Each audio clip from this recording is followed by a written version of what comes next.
My name is Charlie Kirk and I love America. Because I love talking with people I disagree with. With the explosion of the internet, it means that pretty much everyone has the opportunity to create a following, using the technology at their disposal to spread their opinions across for the entire world to see. But sometimes that can cause controversy with people being split, the difference between public opinion and hate speech, and sometimes it can lead to these people being assassinated in front of everyone. Or is there more to it? We chase the trail where the truth might fall, one step closer to the dark. We're seeking answers, digging through the dust. Every secret's a ghost we can trust. Seeking answers where the silence rusts. The truth's a knife with a blood-stained crust. Charlie Kirk was born in Chicago, Illinois on October the 14th, 1993, to architect Robert W. Kirk and his mother Catherine, who was a mental health counselor, along with one younger sister Mary, who went on to become an art curator in Chicago. The family already had some connections, as his father was involved in the construction of Trump Tower, while his mother was a former trade of the Chicago Mercantile Exchange. What is the most important thing you learned? Keep missing all the good ones. Learned from your dad? Tell the truth and work hard. They were described as being moderate Republicans, but they were also active in certain conservative circles, his father being a big supporter of Mitt Romney's 2012 presidential campaign. Kirk was raised in the Presbyterian Church and became a member of the Boy Scouts. His interest in politics first began during middle school as he read books by economist Milton Friedman, which turned his fascination more towards the Republican Party. What did you want to do or become growing up? I want to become a football player. I obviously don't have the skills for that, but no. I always loved politics. It was in 2010, during his junior year of Wheeling High School, when Kirk volunteered for the US Senate campaign of Illinois Republican Mark Kirk, though there bears no relation between the two. He began to listen to the Rush Limbaugh show, which shared their conservative ideologies, but this also became intertwined with his school life. During his senior year, he initiated the boycott of cookies in the cafeteria to try to reverse a price increase. He then wrote an essay for Breitbart News blaming liberals for it. What's your about the dress code? Yeah, we're going. The way some people dress, it looks like they're going to go to a brothel. Go. Well, obviously it's a football field, because it's called a football field. There's stripes with yard marks on it, and it's not a band field. Go. Honestly, with the new clock dilemma, I did not know we were traveling through time. He claimed that there was a liberal bias in high school textbooks, leading to his first ever media appearance at the age of just 17 with Fox Business. When we graduate from high school this coming June, we're handed a diploma. That's also an invoice for hundreds of thousands of dollars that my generation is going to have to pay off through interest, high taxes, and a stagnant economy. We here at SOS Liberty believe that if we do not change the conversation back to us, the kids that are going to have to inherit this debt, that our economy will be stagnant for years to come. And our website, we have really interesting things. We have videos, pictures trying to inspire the youth, sosliberty.com, that has a wide variety of youth from all across the country jumping onto our cause. Well, I'm having trouble finding a summer job, as is Mike, in a lot of different regards. A lot of kids are feeling the effects of what we like to call, with the Washington economy, with a lot of debt, plummeting small business, with higher regulation and high taxes. We're just trying to reinstitute the founding principles, free market, fiscal responsibility. SOS Liberty is a nonpartisan. We don't consider this a Republican versus Democrat issue, but rather a generational one. In 2012, Kirk applied for West Point but was rejected, though he would be accepted to Baylor University in Waco, Texas. However, he wasn't satisfied and instead enrolled at Harper Community College in Palatine, Illinois. Kirk would later claim in 2015 regarding the rejected West Point application that the slot he had considered his went to a far less qualified candidate of a different gender and a different persuasion. He claimed to have known their test scores and that they had performed poorer than he did, though in 2017 he claimed that he was only being sarcastic. Then in 2018 he claimed that he was just repeating something that he had been told. And in 2019 he claimed that he never even said it to begin with. It It was during a speech that May at Benedictine University's Youth Government Day when he truly made a difference. The crowd of a few hundred kids had grown bored by the event, but when Charlie Kirk began to speak, he immediately won back their interest. He caught the eye of 72-year-old conservative businessman Bill Montgomery, who encouraged him to pursue a career in political activism full-time. Kirk quickly dropped out of college and along with Montgomery formed his own political group known as Turning Point USA, in an attempt to rival similar liberal groups like Move On. Kirk described it as a student organization advocating for free markets and limited government. Started an organization that's now in 1,000+ campuses to save the greatest culture and country ever to exist. Is it necessary? Well, considering I've been assaulted, followed, stalked, and had things thrown at me, the greatest protection I have is cameras. We record all of it so that we put on the internet so people can see these ideas collide. When people stop talking, that's when you get violence. That's when civil war happens. Because you start to think the other side is so evil and they lose their humanity. Marriages break apart when you stop talking, churches fall apart, and I think what makes this country on the verge of going to a place we don't want it to go right now is we're afraid to go to places like this and have these conversations. I'm not. It was a busy year for Kirk as he also attended the 2012 Republican National Convention where he met former investment manager and Republican Foster Friess, who he managed to convince to finance his organization. Years later, however, the company was investigated by ProPublica, who looked into their finances and discovered that they had been making misleading financial claims. Allegedly, their audits weren't done by an independent auditor and that the leaders had made a lot of money whilst advocating for Donald Trump's rise to presidency. At this point, Charlie Kirk was earning a salary of over $325,000 a year. It was in 2015 when he enrolled part-time at King's College in New York City taking online classes, but he would never end up earning his degree and would later cite college as a massive scam and a complete waste of time. You say college is a scam, so I drove 4 hours here just so I could debate you on this. I've been in school for 4 years majoring in English. What school? University of Utah. Okay, cool. And so I find it extremely disrespectful for you to say that college is a scam, not just to me, but everyone here that's also going to school. What's your favorite Charles Dickens book? That was like Push For, like I Come For, like that's like all around there. No, tell me which one? The sixth one. I can't hear what you're saying. Just like the one like with Pushmere. Oh, okay. Yeah. So, how about your favorite Jane Austen novel? Oh, I don't know who that is. Jane Austen? You're an English major. Yeah. Well, it's like I Come For, so it's like what's your favorite? I'm gonna give you another chance. Okay. What's your favorite Jane Austen novel? Harry Potter. You've been there for 4 years? 4.5. Well, I have one more question. You are proving that college is indeed a scam. I just kind of disagree about college as a scam. I don't think college is a scam.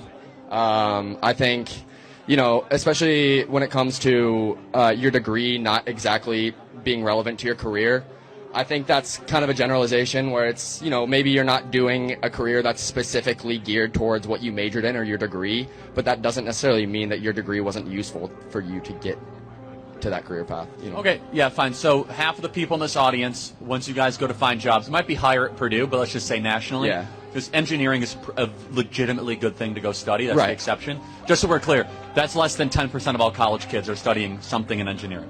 Just so we're clear. At Sure. Purdue, it's much higher. Yeah, obviously. STEM, but STEM too. You know, STEM's, I mean, Well, STEM degrees are good even if it's not engineering. I right? will address the STEM part in a second. Okay. Half of the kids in this audience, if you guys get a job, will get a job that doesn't require a college degree. Not that it requires something different than you studied. It doesn't require a college degree Right. altogether. Number one. Number two, I don't think we've properly grappled with how many of the jobs you guys think are going to exist that won't because of artificial intelligence. There will be massive displacement of mid-level management. And I actually think engineering is still going to be around because I think hardware we haven't yet thought through. We've had software revolution in the last 20 years and not a hardware revolution. Okay. So I think the future will actually belong to the engineers, so you guys are in the right thing. Okay, Because we need far more engineering minds that are actually able to put things together and how they work. Right. Whereas software, I think that's going to be largely displaced by artificial intelligence. Okay. But look, Purdue, I will say this. Purdue, to your credit, no tuition hikes for 15 years, if I'm not Yeah. mistaken, right? Yeah. So that's good? Yeah, that's nice. So that deserves credit. More Right.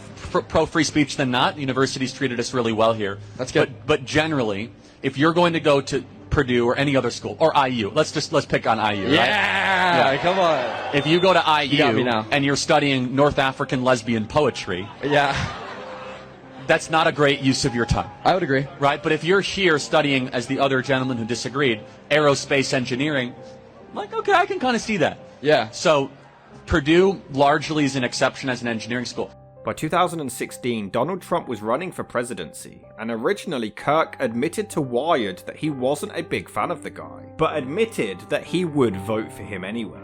He confessed that Trump becoming president would actually make the mission of Turning Point that more difficult. However, by the time we reached the Republican National Convention later that year, he was a complete supporter of the man, spending his time during the campaign arranging travel and media arrangements for his son, Donald Trump Jr. It was in July 2019 when Kirk announced that his new organisation, Turning Point Action, which was designed to elect more conservatives, had also managed to acquire students for Trump, a group specifically formed to try to elect Trump for president. And I don't think Donald Trump exemplifies strong Christianity, so I'd like to know what you think about that. So, great question. So are you a Christian? I just want to know by what standard you're judging him. I personally am not a Christian. Okay, so that's interesting to me. Why do you then care about what Christians think of Trump if you yourself are not a Christian? Well, I believe Christianity still does play a great role in this good. country. Fair enough. No, I just want to know by what standard you're judging him. That's fine. So when we're selecting a leader, all of us are sinners. All of us have problems. His character flaws are definitely public for those that can see it. I will say, though, that he has a lot of virtues. Would you say he has any virtues? What basis are you saying? What virtues do you think he courage. possesses? Okay, courage, I think. Like, if you and I got shot, how would we react?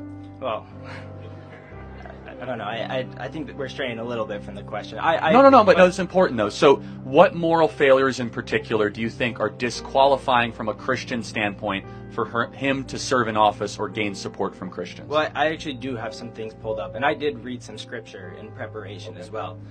Would you mind if I provided some of that?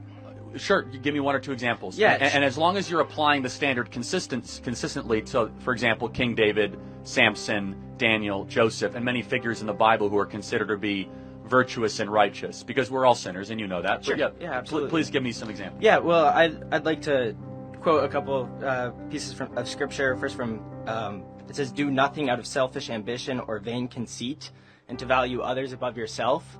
But Trump has continuously put himself over American citizens. Yeah, let me ask you a question on that. He's gotten poorer since he ran for office. He's lost his business empire. He's been impeached twice, indicted 4 times, facing 700 years in federal prison. How is that putting his own personal ambition first? He's facing life imprisonment, his business empire to be taken away from him. That's actually putting the country above himself, isn't it? Well, yes, but what about him selling golden sneakers, selling branded Bibles, which he claims to be the only one he endorses, $100,000 watches? So yeah, I mean, but selling products to try to pay for legal fees is probably understandable, right? But How much do you think he's spending in legal fees a month? Isn't that telling that he's a 34-time convicted felon, though? That's interesting. So do you think the standard of justice is equally applied of Donald Trump and Hillary Clinton? Well, no, but look what you guys said about Hillary. Hillary. Hold on. That's very important, though, because do you think that Donald Trump would be experiencing this kind of criminality against him if his name wasn't Trump? Yes. Really? I do. So then why is it that no one's ever been indicted for what he got convicted for ever before in New York history? Isn't that a great question? You're saying he's suppressing the media? Can I say why? Because of the Associated Press?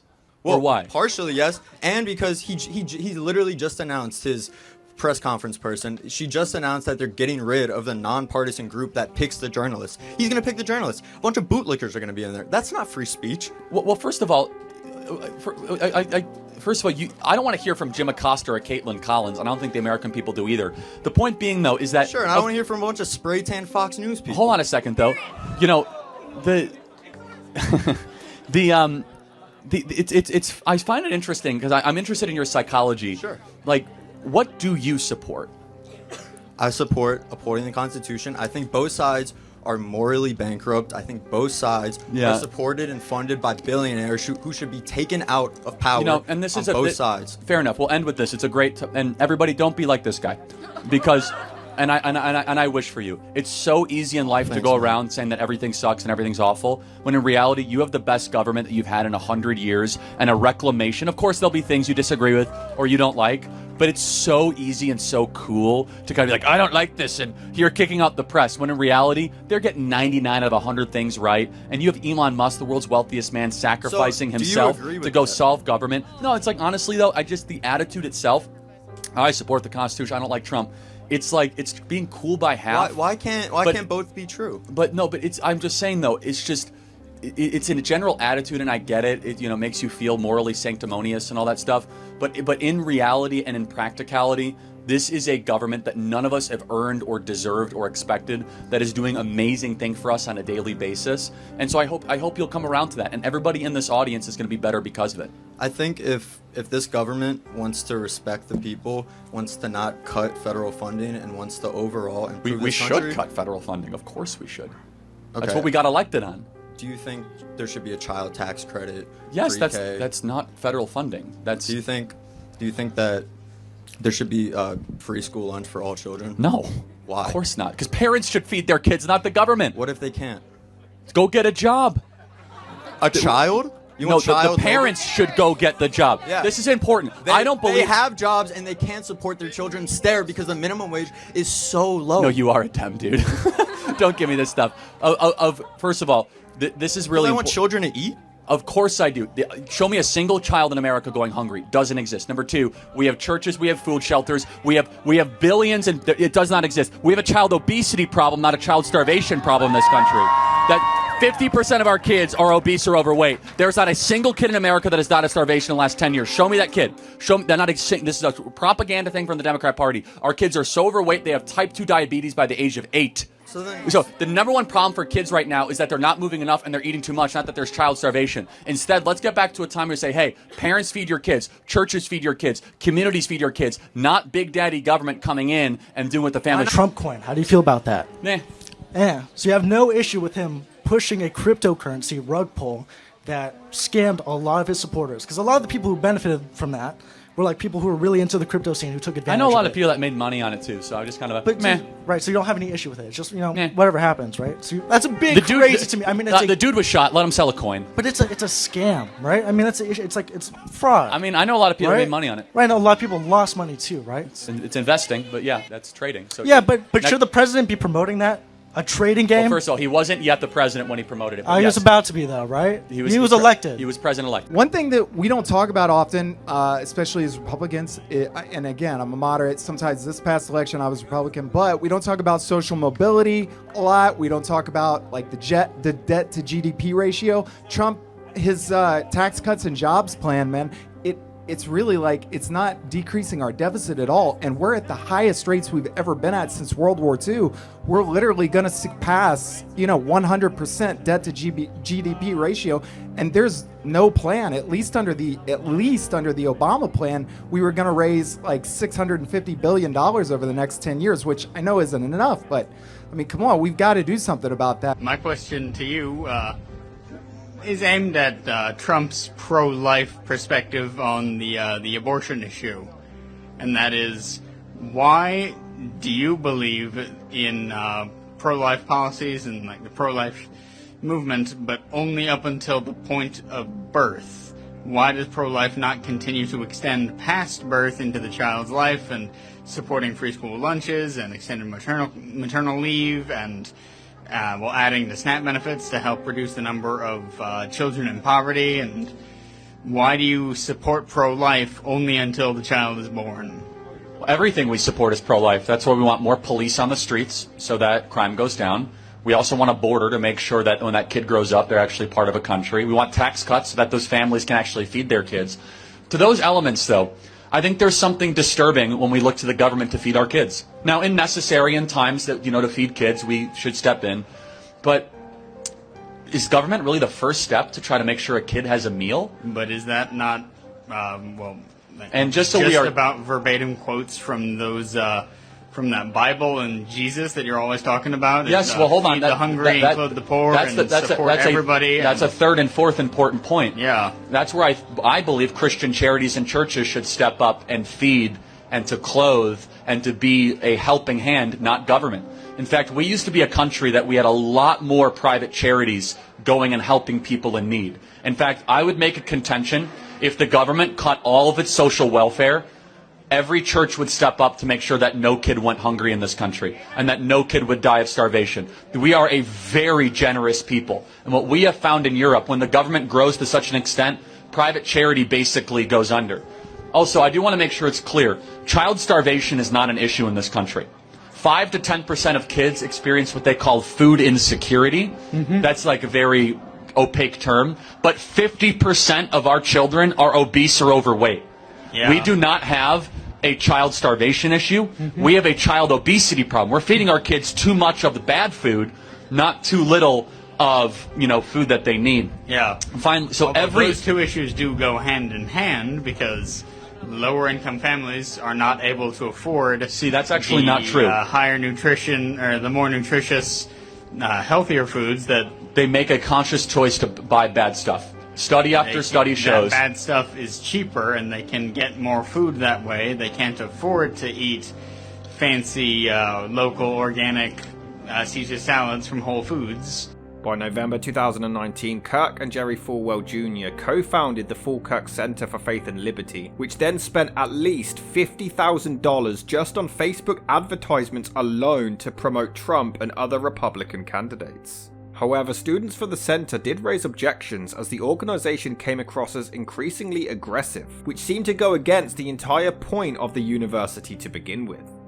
On March the 30th, 2020, Charlie Kirk released his book, The MAGA Doctrine, in which he claimed that the Republican Party is, in some sense, no longer a conservative party, but instead a Trump-remade populist party. I want you to go find 5 people with a MAGA hat once this event is over and talk to them. And then I want you to say what you said to me. I want you to first accuse them of being in a cult, because if you can say it to me, you can say it to them. Sure. And then I want you to have a good faith conversation, because we are not going to bring this country together, of which is actually our goal here as part of the MAGA movement, which is why we have an open mic. If you go around accusing people as if we're following Charlie Manson. You just did the same thing to me. Well, in all fairness, I said, if this is the standard of our dialogue right now, the Democrat Party is far more of a cult than the Republican Party. That is not a contention that I throw around lightly, but it is, you satisfy the requirements way more than the MAGA movement does. You haven't asked me enough questions to know that.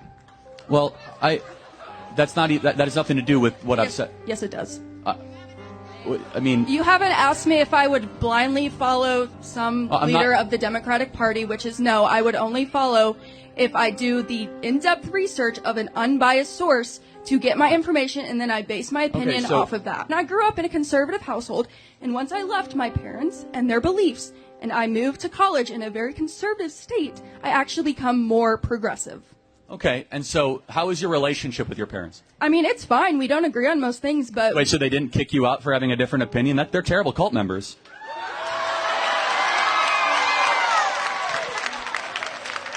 Wait, they still love you for who you are, and do they pay your tuition? Nope.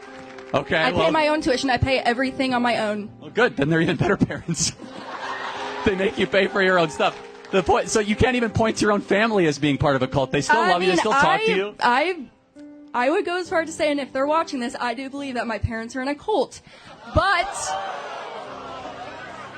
do you understand how damaging that is? To go around to say the people who raised you and nurtured you and brought you into the world that you're a cult because some professor told me the definition of a cult in an anthropology course. Nope.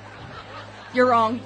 By August that year, due to alleged growing controversy regarding Kirk's campaigns in defense of Donald Trump, Falwell resigned as the president and the university declined to renew Kirk's contract.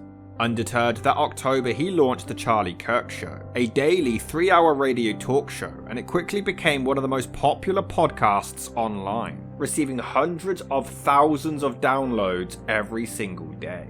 Though according to the Brookings Institution, who conducted a study on his podcast, they concluded that it actually contained the second highest proportion of false, misleading and unsubstantiated statements, which was among 79 other podcasts and over 36,500 episodes.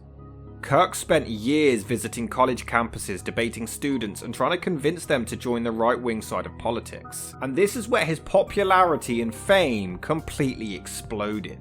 Clips of the debate spread online and brought in countless donations from fans, turning his business into one of the largest political organizations in the United States. Just because someone gets rich doesn't mean someone gets poor. Yes, it does. Explain that to In me. this society, it does. Explain that to me. When As you someone bought gets bought richer- your hat, who got poor? The people who made the hat. They voluntarily contributed their labor did and they not. got paid for it. No, they did not. They didn't? There's workers in other countries who are enslaved to make things that I'm wearing right now. Then and why that would you buy it? everyone's wearing. Because there's no other options in our capitalist country. There are no other options in our capitalist That's country. totally and factually incorrect. Make your own clothes. There aren't very many options for that.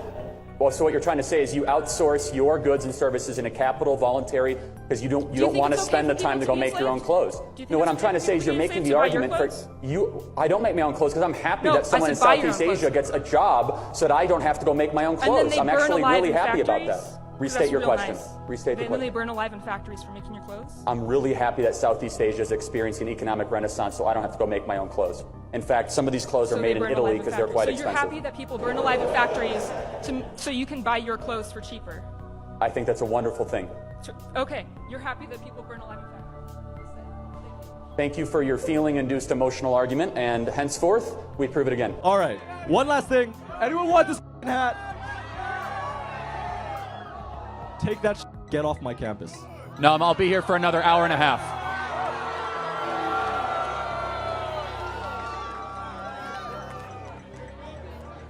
He's gonna go and tell his friends, I own Charlie Kirk. However, it also split the opinion of those online and often caused controversy, with Kirk spouting what many believe to have been blatant racism, transphobia, misogyny, homophobia, and excessive amounts of bigotry, as well as shocking views on abortion and sexual assault. Like a fraternity guy and a sorority girl at age 19 hooking up, both 5 drinks in at 2 a.m., and all of a sudden she removes consent. Yeah, that's a murky middle gray area. And excuse me when She I say... still removed consent, did she not? Okay, but again, if he continues to go onward with that encounter, Again, then he is sexually assaulting her. Again, that is such an unfair categorization. No, Again, it's not. it's very case dependent. Do you have daughters? I have a daughter. You have a daughter? Okay. How would you feel if she was sexually assaulted? I mean, obviously pretty Terrible. awful. Yeah. Terrible. Have you ever been sexually assaulted? No. No. Okay. Why do you not want to do anything to stop that? Well, I do. Okay, but you don't talk about it. Neither does the Trump administration. hold on, no, that's not a big problem that they have. Hold on a Even though second. I'm still talking, please. I'm still talking. What are you, please. Kamala Harris? Okay, I'm still- stop. I'm still talking, please. I wasn't one second. done, and you no, interrupted I got me. your whole shtick. I came up here with my full respect to allow you to talk, and you interrupted me. You're and I'm giving a asking for the monologue, same not a thing. question. So please ask your question. Okay. I think that there are more pressing issues than the Trump administration talks about. He talks about there's a lot more to it than what the Trump administration. What is could be saying, more which is pressing than nuclear war? No, seriously, we are on the verge of a nuclear war with Russia. What could be more pressing than that? I agree, but What could be more pressing than I having... think that women being sexually assaulted on the daily in America is a bigger problem than abortions. Truthfully, I do. Okay, I'm not going to... And if anyone I'm not overly disagreeing, but exactly, also... exactly. That's my thing. Do you think that there should be something done, put in place by the Trump administration to help women and men and everyone that are sexually assaulted? Well, there needs to be something there done. already are laws on the books, so I mean, what would you propose And to it be still done? happens. And it's still, I don't know. I'm not the Yes, president. That's his job. That's his job. No, it's not Is his it job to end sexual assault in America. That's never going to happen, okay? And by the way, just so we're clear, it's a lot. We're talking about two different things. Rape is not the same thing as sexual harassment. It's not the same thing as sexual assault. Those are three different I things. said both things. But sexual assault could be something as going in for an unwanted kiss. Is that sexual assault? Yes. Whoa. So you think going in for an unwanted kiss is sexual assault? I thought you were talking about something way more graphic. Sexual assault is a branch of things. Okay, so but hold on. I'm mostly talking about rape and incest and physical sexual assault. Yeah, of course I don't support that. The president actually signed the Violence Against Women's Act. There's a lot there that you should look at. Okay. But most importantly is this. Reducing crime in the country is good for all people, women included. But I do have to stand up and just disagree on one thing. The overemphasis, though, on acting as if some drunk frat bro goes in for a kiss and you didn't want it, that he should be labeled as a sexual assaulter or a rapist is bad for everybody. I never said that. No, well, you did say it was sexual assault. I don't think going in Kissing for... someone, sorry, you said going in, not like physically actually kissing someone. Like leaning in for an unwanted kiss and maybe delivering that kiss that the girl did not want. Is that sexual assault? If it's done forcefully, then yes. I mean, I'm sorry. I think that's like improper and wrong. I don't think the police should be involved in that. Do you? No. When it's there's so many different. You think the police should be involved in like a frat situation where they're both drunk and a guy goes in for a kiss and she didn't want it? That's not what I'm talking about. That is exactly what you're talking about. I literally blatantly said rape, incest, physical, Okay, sexual I agree with all that. On that, Okay. we should do more on that. I also wanted to ask you to confirm the murky gray area again with sexual assault. In a previous video, you mentioned that if there was two 19-year-olds, they were drunk, and then... Yes, if they're so again, no means no, and stop means stop, but you would both agree, if two parties are intoxicated, there's gray area, right?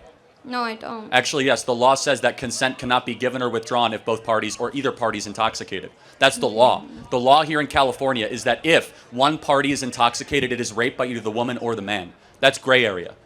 So did you know that if you have sex with an intoxicated person, you're a rapist? Did you know that? I didn't. That's what the law says. That's what I meant by gray area. I encourage people to look into that because when it's past 2 a.m. and both parties are intoxicated, by law, they're actually both committing rape. According to California law and national law in every state, if one or both parties are intoxicated, consent is not a thing. You are not allowed to have sex with that person under that circumstance. Okay, so then, to you, then it's not a gray area. It's sexual assault by law. No, I'm not willing to call every single person that's had sex while they're drunk a rapist. Are you? Well, if the girl is saying no... They're both intoxicated. So what they say is irrelevant. That's the point. And no one wants to talk about this, is that according to the law, intoxication removes consent. Literally, you are not allowed to give, receive, deny, or remove consent if you are intoxicated. So the example that I was giving in that viral clip was very clear. Two people that are intoxicated post 2 a.m., who is right, who is wrong, case-dependent gray area, all while saying under normal circumstances, no mean no and stop means stop. But let me ask you another question. Do you think if two 18-year-olds are sitting on a park bench and the man goes in for a kiss with the girl and it's unwanted, did he commit sexual assault? Did he ask? Did the man commit sexual assault to try to kiss a girl? Did he ask? Did he ask? So let me be clear. A man has to ask a woman verbally before he has to kiss a girl. Is Well, that your position? He can either ask or she can make it very known that, like, she backs How can she away make and it she's known? not- How can she, without talking, how can she make it known? She can back away. She can make a face. Same thing if they were drunk. Like, you want to know why romance has left this country? You have to ask before you kiss somebody on a first date. Excuse me, can I kiss you? Really? I think it'd be kind of romantic. Do you understand? But either way, I think regardless, there is way to do it non-verbally. Whether it's hold on, being- non-verbally. So it's like a mind trick? No, Does that hold up in court non-verbally? I'm backing up. You keep getting closer. I don't know why. But hold I'm on, backing if you do it up. verbally, stop, don't get near me. I'm talking about two people that are next to a park bench and they're having a good time. She can scooch. Oh, she can scooch. She can scooch And the away. guy goes in for a move, he's a sexual assaulter. No. That's what, to be consistent, unwanted kisses, unwanted sexual advance is a The sexual assault. difference is that one of them is removing consent, and the other But one she didn't say even anything. realize that Hold on, he was asking for She didn't. consent. They're having a nice time. He thinks that he's getting the signals. He misreads it. All of a sudden, we're willing to call that guy at 18 years old a sexual assaulter because he went in for a move? I'm saying that the difference between that situation and the sexual assault is that she No, I'm removed saying you consent have- versus the person who they didn't realize that they were trying to initiate consent. No, but I'm saying, though, in order for you to be consistent, that has to be sexual assault. And I'm not willing to call the millions of boys across the country going in for their first kiss guilty of sexual assault. I think that's insane. But you're willing to call it a murky gray area for No, the men you're who are agreeing. drunk and pinning down women, No, even though I'm they're not. saying no? I never said that. Hold on, let's recap. You're Then not you listening. be consistent. I said no means no, stop means stop, but intoxication, there is no consent. I've said that. and we must be morally clear and legally clear. People don't know that. According to the law, if one or both parties is intoxicated, consent does not exist. We don't teach our kids that. Every time you go to a drunk frat party and someone is intoxicated, woman or man, and they have sex, they are then the victim of rape. I'm not willing to say that 30 million people then commit rape. And yes, that's the point. There's a lot of nuance and case dependency to these issues. And unfortunately, I don't think you meant to. You've exhibited why young men are moving right so dramatically because they don't want to be called rapists at every turn because they made one unwanted advance to a woman at a party. A clip has surfaced and gone viral of you saying there are gray and murky areas when it comes to a woman consenting, as well as it's unfair to define it as sexual assault if a woman gets rid of the consent, takes the consent away, and the guy keeps going. I just want to ask you, like, what the was that? Because obviously, no is no, and that's the end of it. I would even go as far. I agree. So, but you agree. So, of course, but you didn't watch the whole clip, obviously, because you're a typical Gen Zer that just looks at 15 seconds. I saw the full clip that was there. No, you didn't. They did not post the full thing. But go ahead, move the goalpost. Let me show you, and I'll prove to you the gray area. The law says that if you are intoxicated, consent cannot be given. Correct? Yeah. Yeah, okay. Absolutely. Oh, hold on. If someone's intoxicated and consent cannot be given, then if a woman who's intoxicated having sex, then definitionally she's being raped, right? Yeah. Oh, so every woman and every man who's had sex while intoxicated is a rapist? Not necessarily. No, that's the gray area. Do you see where I say gray area? I understand what you're saying, but this is also really complicated because exactly, it's complicated. That was my point. Okay, but can I finish what I was saying? So you think that if the woman removes consent, right, and the man keeps going, you think that it's unfair? Because this isn't about them being drunk. He should not do it. Stop. This isn't about. The point was all about intoxication. This isn't about them being drunk. Just let me finish. I'm almost done. It is. This isn't about them being drunk. This is about her removing consent, changing her answer to no, and him continuing to go. How is that not sexual assault, Charlie? Yes, it is. That's not at all what I was saying. You said it wasn't. Okay, you said it's an unfair you categorization. Are lying to this audience. Okay, man. Again, let me ask you this hypothetical again, of which it's lost on your memory. Okay, very simple. If a woman is drunk and the man is both drunk to the point of intoxication at 2 a.m., they're both drunk. That's not the question. Don't give me a red herring right now. That is what I did in the video, man. You're strawmanning my argument. Listen to what I asked you. Answer the question, Charlie. Answer my question. Yes, it is sexual assault, but let me ask you a different question. Is an unwanted kiss sexual assault? Yeah, absolutely. An unwanted kiss is sexual assault. Okay, so two people are sitting on a bench, and a man goes in to kiss a girl and she doesn't want it. Did he just sexually assault her? No, because he didn't fully complete the kiss and she backed away. However, that's an unwanted kiss, if man.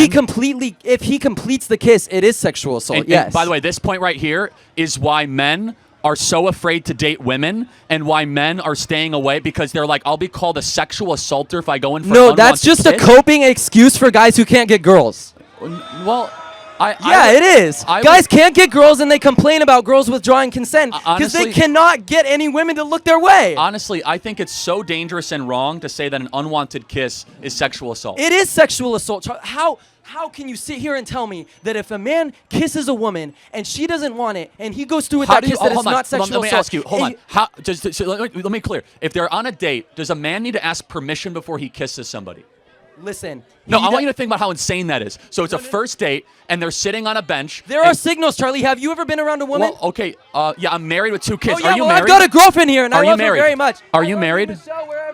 You're married? Yeah. No, I've got a girlfriend. I'm going to be married soon. I'm going to be married. Okay, so again, but the entire topic was about intoxication. Once somebody is intoxicated, the law says consent cannot be given. Right. So let me just be clear. Every girl at a college campus that has sex while they're intoxicated, are they raped? That's not my question. That is the point that I made. Answer my question, Charlie. I said, yeah, I already answered your question. That if a man continues on sexual activity with a woman past consent, he is committing sexual assault. That wasn't your answer before. You changed your answer. You said it's an unfair categorization. You said those words on camera. Do you know what the unfair categorization was? What? Around an unwanted kiss of 2 people on a bench. Stand by that statement. Everybody in this audience agrees. You were talking about frat and sorority hooking up at 2 a.m. Yes, I remember the conversation. Oh my gosh, I watched it over and over. That is about intoxication. It was a 20-minute conversation. You saw 3 minutes of it. I'm not going to waste everybody's time here. The clip was all in a row, though. Again, because you cut parts of it? You didn't see the entire thing, okay? I don't need to. I know who you are because of who you voted for. You voted for a man who is sexually liable. Here we go. I know who you are. You know who I am. What does that make Hold on. Donald Trump has never sexually assaulted or raped anybody that is from the pit of hell. You're full of Oh, really? When did he do it? What year? I don't know. She didn't either in court. She didn't even remember the year. Who made the claim? That is so harmful to say that because she. That is so harmful to say that because she doesn't remember the year that it doesn't. Hold on. Eugene Carroll said rape is sexy. The word rape carries so many sexual connotations. This was not sexual. It hurt. Well, I think most people think of rape as it is a violent assault. It is not. I think most people think of rape as being sexy. Let's take a short break. Think of the fantasies. Was Donald Trump ever convicted of being a rapist? That's not about. Was Donald Trump ever convicted of being a rapist? He was held civilly liable. Civilly, not criminally. Why? It doesn't matter. If he's held liable for something, he did the it. threshold of civil and criminal is two completely different things. So you want to say they're guilty when it's immigrants, but not when it's Trump? Hold on. You think there should be harder standards for someone to get into the country than become president? Illegal immigrants are felons. I don't care. That's not my question. You just brought that up. I'm saying that you think it should be harder for someone to get into the country than to become a president. Yeah, again, it should be very hard. You do? Wait, hold on. I did not say that. What are you talking about? You said yes. Hold on. First of all, how dare you say it was easy for Trump to be president? He faced 700 years in federal prison and got shot on his way to the presidency. How dare you say that it's easy for him to be president? Here. You just keep bringing up things that have nothing to do with what we're talking about. Things you don't like because they're facts you don't like. Let me repeat. Stop means stop. Facts. Intoxication is a gray area. An unwanted kiss of two teenagers on a park bench and a young man goes in does not make him a sexual assaulter. That is my final statement. Thank you very much. None of this changes the fact. I'll go after Thank you. I'll go after this. None of this changes that you said that it was an unfair categorization. MAGA, all of you who support Trump, this is what you're voting for. A man who was held civilly Do you guys like what I said? Of sexual. Go away. These people are cheering for sexual assault. I literally said stop means stop. When there's intoxication, there is a gray area. And if a teenage boy goes in for an unwanted kiss with a young girl, that does not make him a sexual assaulter for the rest of his life. Can we agree on those three things? My goodness. While others believe that he was simply telling the truth and shouldn't be vilified for speaking his opinion. The unhappiest people in the world are career-driven, urban-dwelling, single women. They are incredibly unhappy. That's not Charlie Kirk saying that. That is all the data. That's showing studies that say happy, very unhappy, who's on antidepressants, who is not. And so you just look at the data. Why is that? I have a question about women's rights Please. in America. I just want to hear what you think, Sure. where you think we're at, how you think we could better them. Can you, just so I know where you're coming from, can you tell me what is a woman? Oh, that's a great question. I would classify a woman as somebody with a womb or sometimes people are born with either one or the other. Good. We agree, yes. So as far as women's rights, I don't separate rights based on sex. So you have to tell me what you mean based on that. So. Okay. So do you believe that there's a difference right now in people's rights and... No. I mean, there's male-female differences, but there are no male rights or women. Can you give me an example of... Okay, like patriarchy. That's what I'm getting at. Okay. Do you believe that we live in a patriarchy and it negatively affects women? No. No. Yeah, so for example, men are more likely to commit suicide. Yeah. More likely to die at work. More likely to declare bankruptcy. Yeah. Women are far less likely to be in credit card debt, far more likely to graduate from college, Yeah. far more likely to get a high-paying job. Kirk became the chairman and launched a campaign for Trump to become re-elected in the 2020 election. Though to no avail, Trump lost the election anyway. And it actually led to Trump's campaign and Turning Point both blaming each other, which led to January 2021. On January the 5th, Kirk tweeted out that Turning Point and Students for Trump were sending out over 80 buses to Washington, D.C. to fight for the president. It was later revealed to have only been 7 buses containing 350 students. According to Kirk, he was receiving 500 emails a minute calling for a civil war in the build-up to the attack. The buses were funded by Publix heiress Julie Fancelli, which led to the horrific January the 6th incident at the Capitol, which has been discussed in greater detail in another documentary on this channel focusing on Donald Trump himself. Despite the backlash, Kirk denied that it was an insurrection and claimed that the violent actions did not represent the majority of Donald Trump's supporters. Turning Point denied that Kirk was advocating for the violence beforehand. College campuses used to be the anti-war home of America. And now the Democrat Party is having former directors of the CIA speak at the DNC just minutes before Kamala Harris, Leon Panetta, and then Dick Cheney coming out saying Donald Trump is the most dangerous person in the history of the country. That's an exact quote, by the way. Okay. I think we'd agree that's a little bit. No, actually, I do agree with that quote. Oh, you think Donald Trump's the most dangerous person in the history of the country? Completely. I believe the way that he tried to go across and completely erase our democratic process. They did multiple investigations. So it was a very Trump-oriented Supreme Court at the time. If there's one thing Trump's good at, it's putting courts in justice. And he had a lot of those guys in power, and they still didn't even accept the case.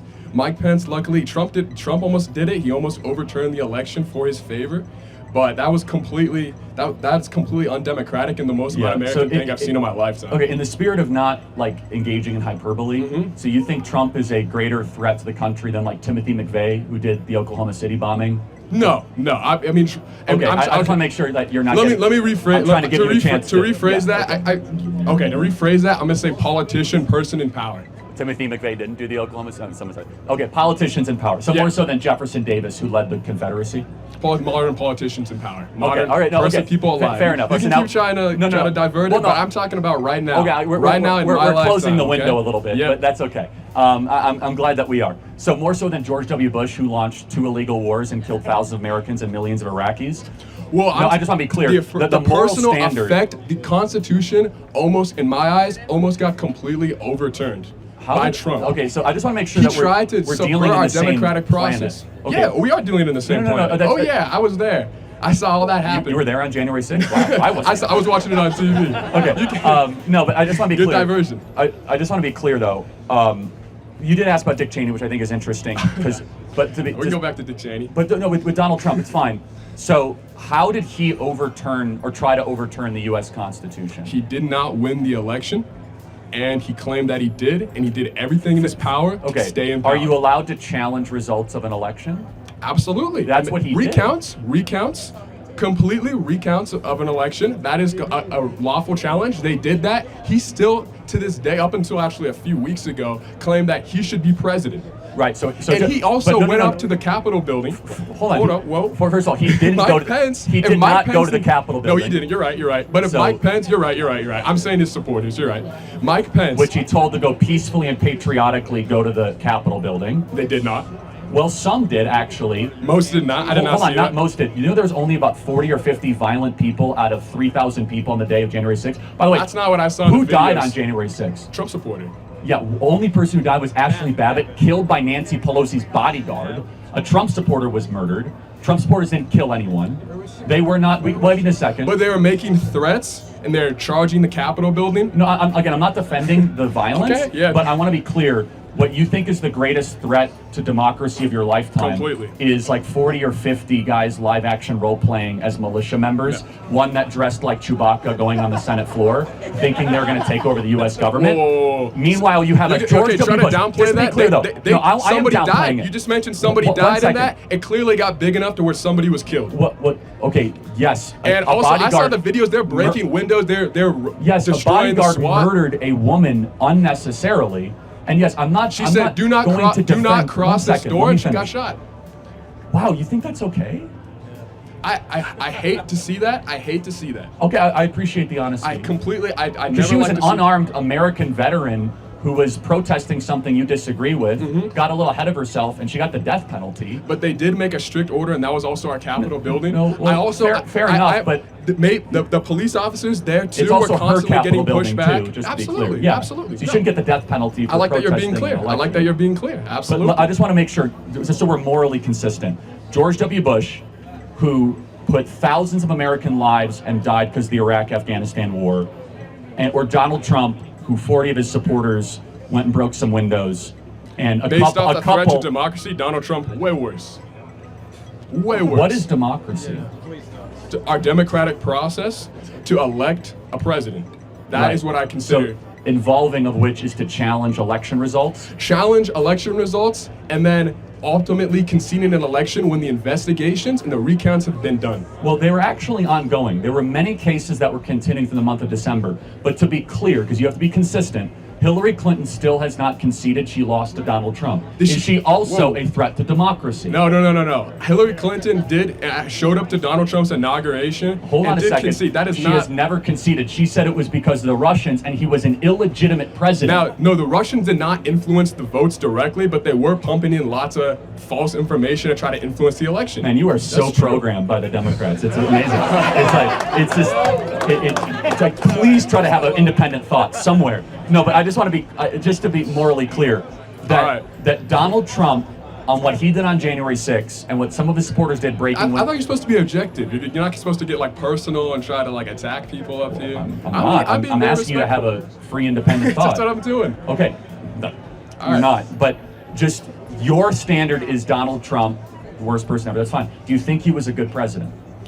I think he was a terrible leader. Absolutely atrocious leader. Was the economy decent under Trump? It was good under Obama. I don't disagree with everything he did, but I think overall as a servant leader, not showing up to the inauguration, constantly flip-flopping on ideas, his rhetoric, and you can say, oh, just mean tweets.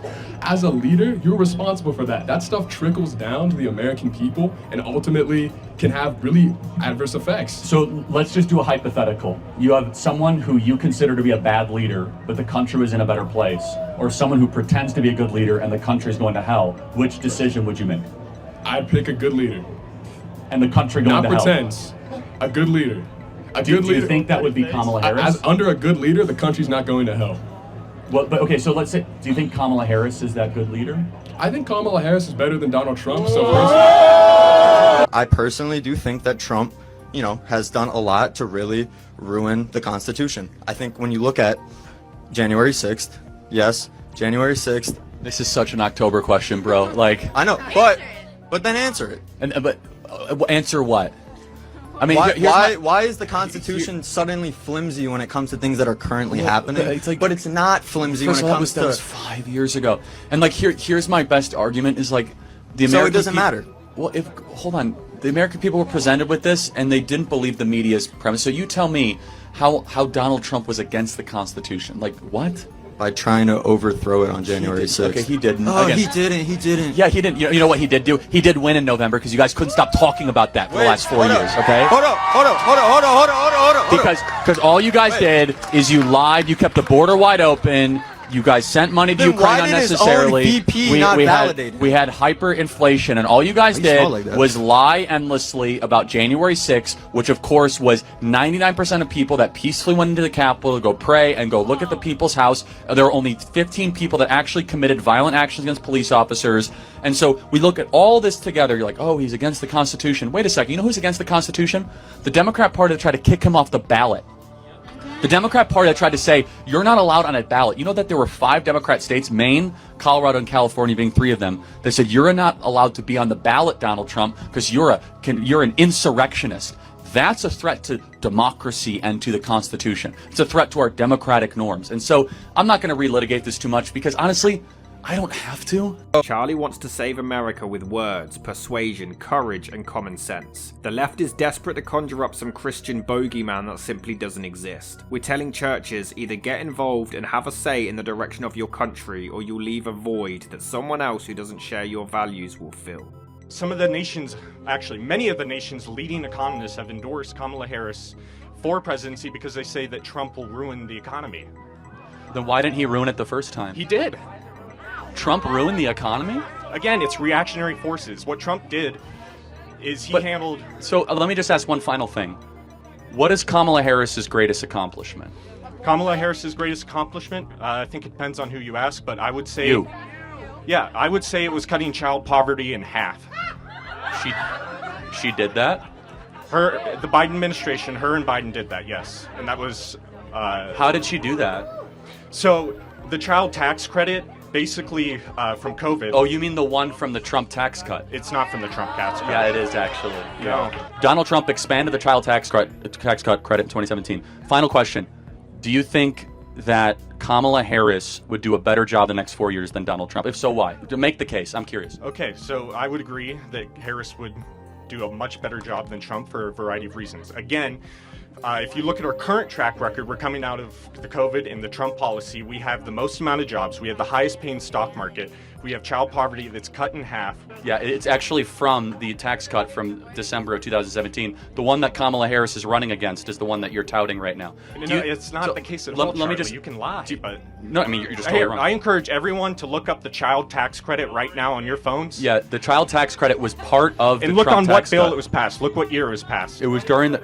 Yeah, it was 2017, literally. Who spent more money in this election, Kamala Harris or Donald Trump? It's not even close. It's 3-to-1 more money was spent by Kamala and her affiliated super PACs than Donald Trump. Do you have the numbers? Yeah, you can go to opensecrets.org. You can look at all the outside groups, the hard money that Kamala raised, the super PACs that they raised. Democrats, by the way, do you know that 8 out of 10 of the wealthiest counties in America vote Democrat? Do you know the wealthier you are in America, the more likely you are to be a member of the Democrat Party? That the more, if you work with your hands and you don't graduate from college, that you're less likely to be a Democrat. Now, one of your, fellow cult members just screamed at me from the audience saying, well, that's because, they're so educated. Do never conflate everybody, credentials, with an education. Just because you have a lot of degrees does not mean you have the most important thing, wisdom. Wisdom is different than a credential. Let me ask you a question. What do you want to do with your life? Honestly, I haven't quite figured it out, which I know you're going to say college is a scam. You What don't are know you what you're doing. Clinical laboratory science and psychology with a minor in criminal justice. So you want to be able to own a home?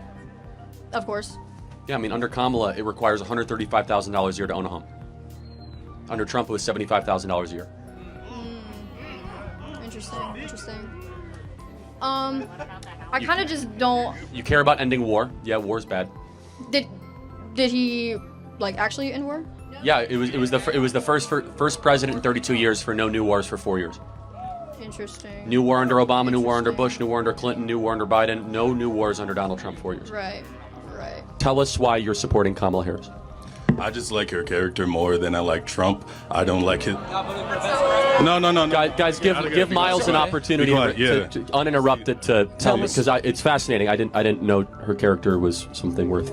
I like that she's trying to work for the middle class. That's what I see a lot, and I think that's what she is. So yeah, Miles. So I have a question. What has she or Joe Biden done for the middle class in the last 4 years? You go that way. No, not too sure about that. That's okay. So I'm slowly getting there. No, that's okay. Election day, I feel like that's okay. We can work our way up. For sure, no, and it takes a lot of courage to come up to an event like this.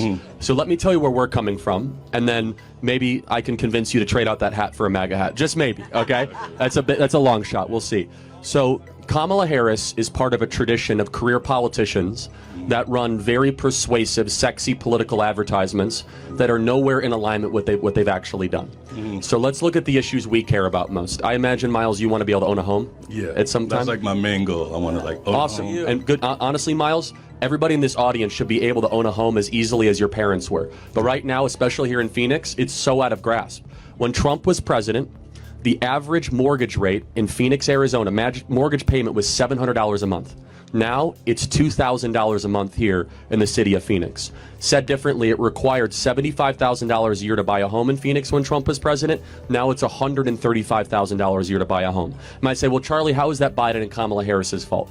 They decided to spend $6 to $7 trillion of unnecessary government spending right out of the gate that increased asset prices. Additionally, they allowed 10 million people into the country that we didn't account for.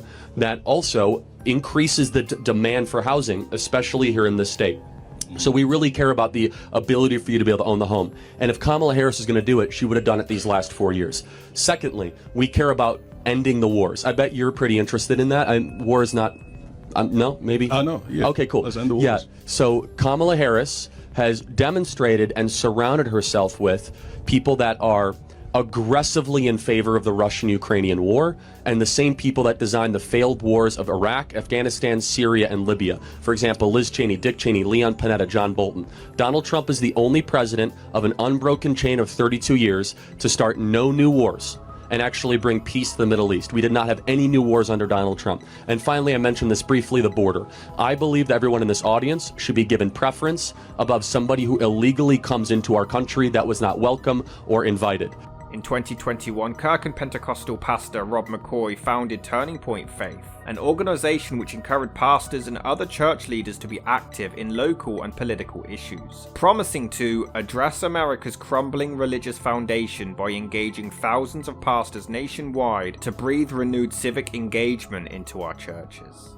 How did the universe come into existence? I don't know. Okay, but science says that it was a big bang or a beginning point, right? Okay. Using logic, if space, time, and matter had a starting point, then logically, shouldn't something outside of space, time, and matter have started those things? How do you know that cause is personal? How do you know that cause is worth praying to? That's not the question. Wait. Sure, there is a cause. Oh, that cause is God because it's outside of space, time, and matter. No. By definition. You believe in different things about God. What's your worst subject? Math. No, it's not. Probably science. In May 2021, Charlie Kirk married businesswoman and podcaster Erica Fansvey, who had previously won the Miss Arizona USA pageant years earlier. They ended up having one daughter together and a son, and owning several properties. Erica, what's a question for Charlie that you've always wanted him to answer in front of others? Just recently found out that he enjoys pineapple on his pizza. Good, right? Okay. Is pineapple on pizza acceptable? Yes, it's terrific. Turning Point announced that they would be launching an online academy as an alternative to schools, claiming that they were poisoning the youth with their anti-American ideas. The Arizona education firm StrongMind intended to partner with them to try to open the academy by autumn 2022, assuming that they could possibly generate over $40 million in revenue for over 10,000 students. But this all fell through due to negative backlash from their employees. His controversy continued when Charlie, during an episode of his podcast, called for a patriot to bail out of jail a man who broke into the home of Nancy Pelosi and attacked her husband with a hammer, trying to murder him. Top Republicans reject any link between GOP rhetoric and Paul Pelosi assault. Of course you should reject any link. Why is the Republican Party, why is the conservative movement to blame for gay schizophrenic nudists that are hemp jewelry makers breaking into somebody's home, or maybe not breaking into somebody's home? Why are we to blame for that exactly? And why is he still in jail? Why has he not been bailed out? If some amazing patriot out there in San Francisco or the Bay Area wants to really be a midterm hero, someone should go and bail this guy out. I bet his bail's like $30,000 or $40,000. Bail him out and then go ask him some questions. I wonder what his bail is. They're going after him with attempted murder, political assassination, all this sort of stuff. I'm not qualifying it. I think it's awful. It's not right. But why is it that in Chicago you're able to commit murder and be out the next day? Why is it that you're able to trespass, second-degree murder, arson, threat of public official, cashless bail? This happens all over San Francisco, but if you go after the Pelosi's, oh, you're let out immediately. That same year, some internal Twitter documents were released by journalist Barry Weiss, who claimed that the social media platform was censoring conservative personalities. Screenshots were included revealing that Twitter was in fact limiting the reach of certain posts and accounts, one of which was Charlie Kirk's, adding to the censorship propaganda. His popularity only exploded further when, in April 2024, he created a TikTok account despite previously having reservations about the platform, and clips from his debates were now being passed around, spreading his name further. Males should have to contribute just as much to a female's pregnancy if she is going to carry said thing. Fair. Let me hold you to that standard then. Time out. Therefore, if a woman is going to have an abortion, is it 50% the man's decision? If we hold males to this responsibility, I believe that they should, at least be able to, have a say. But that is my personal opinion. Or 20%? In the end, it is a female's body. If your contention is that men should be held more accountable for impregnating women, yeah, of course, the law already reflects a lot of that. That's why child support decisions go 99% against men, okay? The law is way, way, way in the woman's favor. A lot of times it should be, but because a lot of the times in one-night stands, that's just simply not the case. And stop having one-night stands. So I wasn't going to come up here, but I heard someone talking about how abortions are important because it takes rape babies out of the population. And I just wanted to say that by saying that, they are wanting to take out very important people. 4 years ago, I was raped by my father, and I chose not to have an abortion, and this is what came out of it.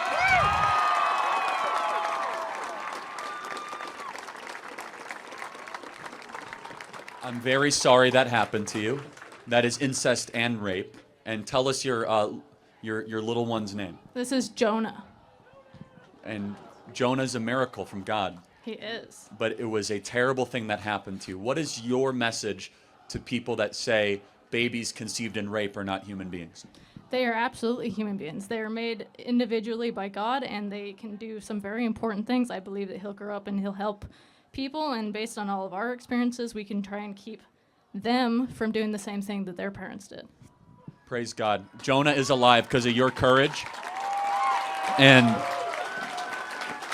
you turned something evil into something good. So God bless you, and thank you so much. Hi, Jonah. You want a hat, Jonah? Because I could tell you down to the minute when human life begins. You kind of give me a range. Your life began not at birth, but at conception, about 9 months before your birth. That's your opinion. Well, it's actually science's opinion. You know why? This is your eye color, your skin color, your tastes, your wants, your desires, your interests, introverted or extroverted, whether or not you're going to be tall or short, it all got decided in that moment. You know why? Your DNA was formed. Well, and with that, what is your marker as a human being? As we map the human genome, we realize everything about you, whether or not you have a predisposition to heart disease, whether you're going to be tall, short, extra wide, skinny. It's all in deoxyribonucleic acid. Correct. And the DNA does not start in 6 weeks or 8 weeks or 10 weeks or 20 weeks. It starts at conception. And that's when you were formed. That's when you came into this world and you were worthy of protection. Okay, so let me ask you a question. Would you save 100 dogs' lives or 1 human life? 1 human life? Why? Well, I mean, it depends on the human. Obviously, I would save a trillion. So I would save 1 dog over your life, but no. Tell me why a human. And we'll close with this. The fact that he's a bio student at this university shows the horrifying moral rot happening in higher education, and Trump should defund all these schools as evidence. How many phases are in the menstrual cycle? Do you know? Well, I'm not a woman, so enlighten me. So there's 4 stages of the menstrual cycle, okay? Ovulation, I'm going to go in order. Menstruation, follicular, ovulation, and the luteal phase. During which of those phases can a woman be pregnant? Can she get pregnant? Which of those phases? During ovulation. And luteal, yes. So I already know the answer to this question. But yeah. So I know the answer to this question. Have you ever had a menstrual cycle before? No. Okay, great. So knowing that, and you just saying, I don't know the phases of the menstrual cycle, which I don't blame you for being, you don't have that. So then, knowing this, you don't know everything about the female reproductive system, how are you going to make legislation to hurt women and women's rights? Are men allowed to have opinions on abortion? You can have opinions on abortion, but what I'm saying is, how are these men going to create this legislation? Got it. So, men are allowed to have opinion on moral matters too, right? Right. Got it. So if I was a male OBGYN, is it okay for that person to make issues of legislation? Well, they're educated. Hi, so my name is Paige, and this is my twin sister, IVF, wow. Alex. Okay. We have 2 older sisters that are also IVF. Okay. So this is about IVF, of course. So I'm particularly neutral on the topic. I don't want to have a forced opinion because my entire family's kind of become a product of IVF. Are you guys surrogacy too, or just IVF? Just IVF. Oh, just IVF. Yeah, just IVF. But I watch your videos, and so I've noticed that in one of your videos, you do mention that you are okay with IVF, but you're morally against it. Is that true?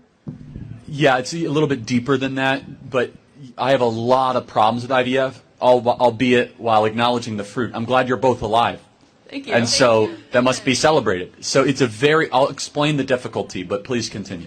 Okay, my, part 1 of my question is just, as someone who was conceived through IVF, why should I also be morally against it?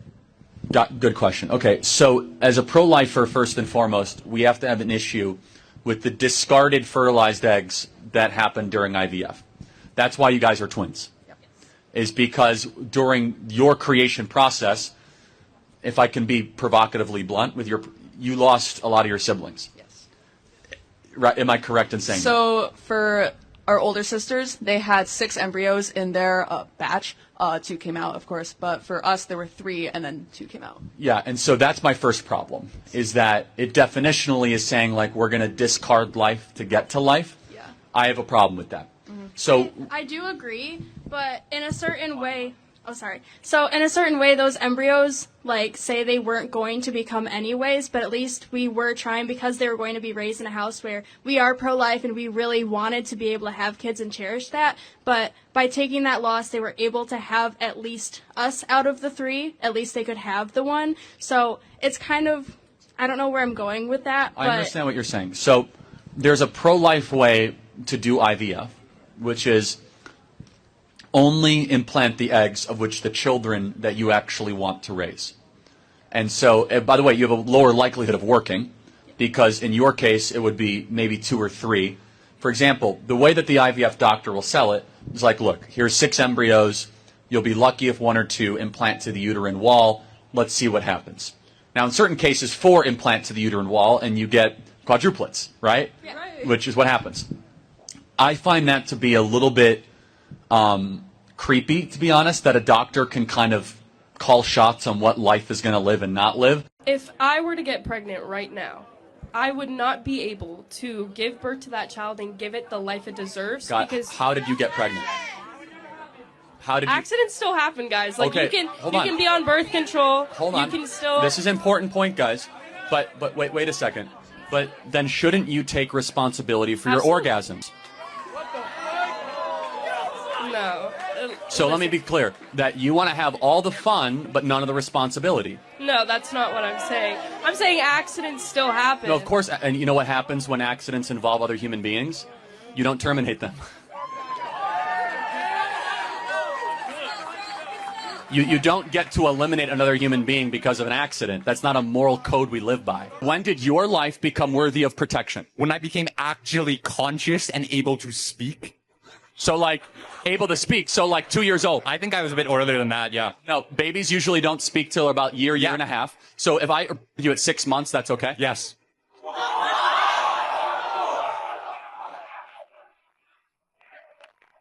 And you're a bio student at UC Riverside? Yes. What would I have to do or prove to show you in order to convince you that pro-life isn't the answer that society should be seeking for? I mean, it would be an impossibility. You have to prove to me God doesn't exist. Okay, so then we can agree that, like, this is just a moral issue that you're appealing to a book. Of course. I mean, all moral issues appeal to an authority, obviously. Okay. Why is murder wrong? I mean, because the reason, if you want to talk about morality, we can talk about morality too. Abortion is a moral issue, of course it is. Yeah. But the reason why our whole conversation is laced with morality. But in order to kind of like reduct it to like a textbook or a book or a specific like thing. Why? Where do you get your morality from? Well, I think morality should be based on like what is the best choice of action to help society progress. Okay, so okay, got it. What if society agrees we should kill the dumb people? Well, probably not the best. Well, but why? Well, the thing is, it's how about the this? thing is, we should abort. Pragmatically, that doesn't work. Yes, it does. In Iceland, it's mandatory to abort Down syndrome babies. Okay. It's best, right? Down syndrome people are a strain on society. Why do you say it's wrong? Because there's some degree of like we should protect some people. Why? By what standard? Why are you appealing to? I appeal to a book. What do you appeal to? You would rather your daughter at 5 have a baby than have it aborted. Yes, I would not be able to live with blood in my hands. Would you?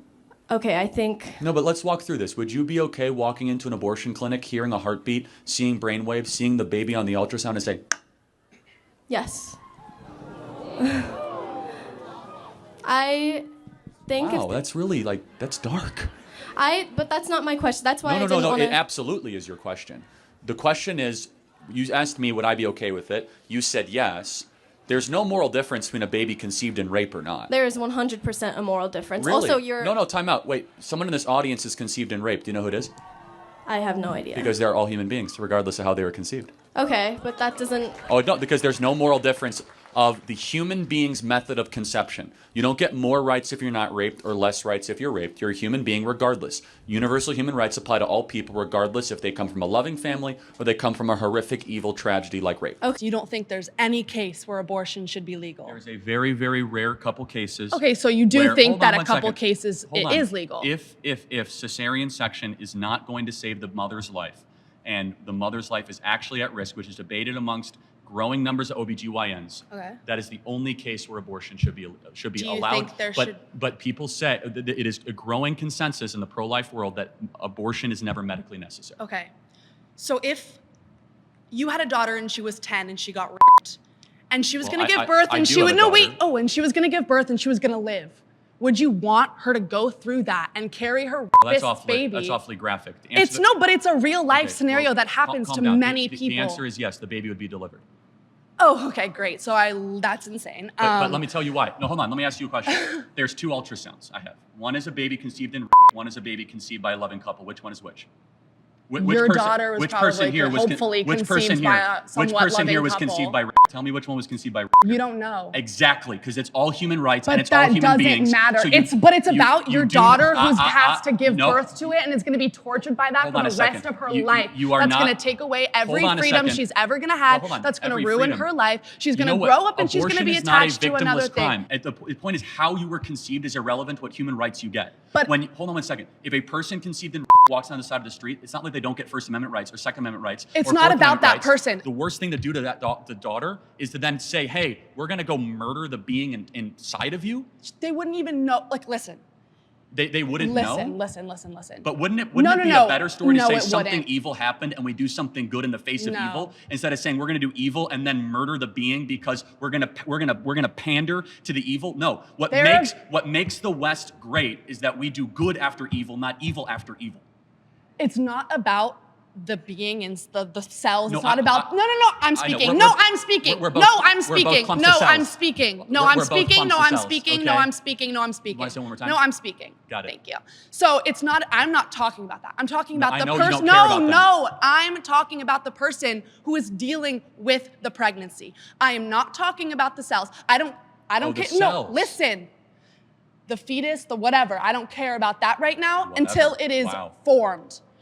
If there is a 5-year-old child who is pregnant and the baby is 2 weeks in 5-year-olds utero, can't get pregnant. actually Okay. they have given birth. There is 5-year-olds have given pregnant. There I is stand one. corrected. There is I- one recorded case of a Okay, I 5-year-old stand girl who corrected. gave birth. Is that common? Yes, it's common. 5-year-olds get sometimes, and it's, Okay, if they get if pregnant, 5-year-olds I get think they should be pregnant, able to have medical access to something that could save not only just their life, but like their livelihood. How many, I'm curious. How I many, hope your daughter lives a very happy life and gets away from you. Okay, so that is really nasty. And so her belief system, just so we're clear, is that.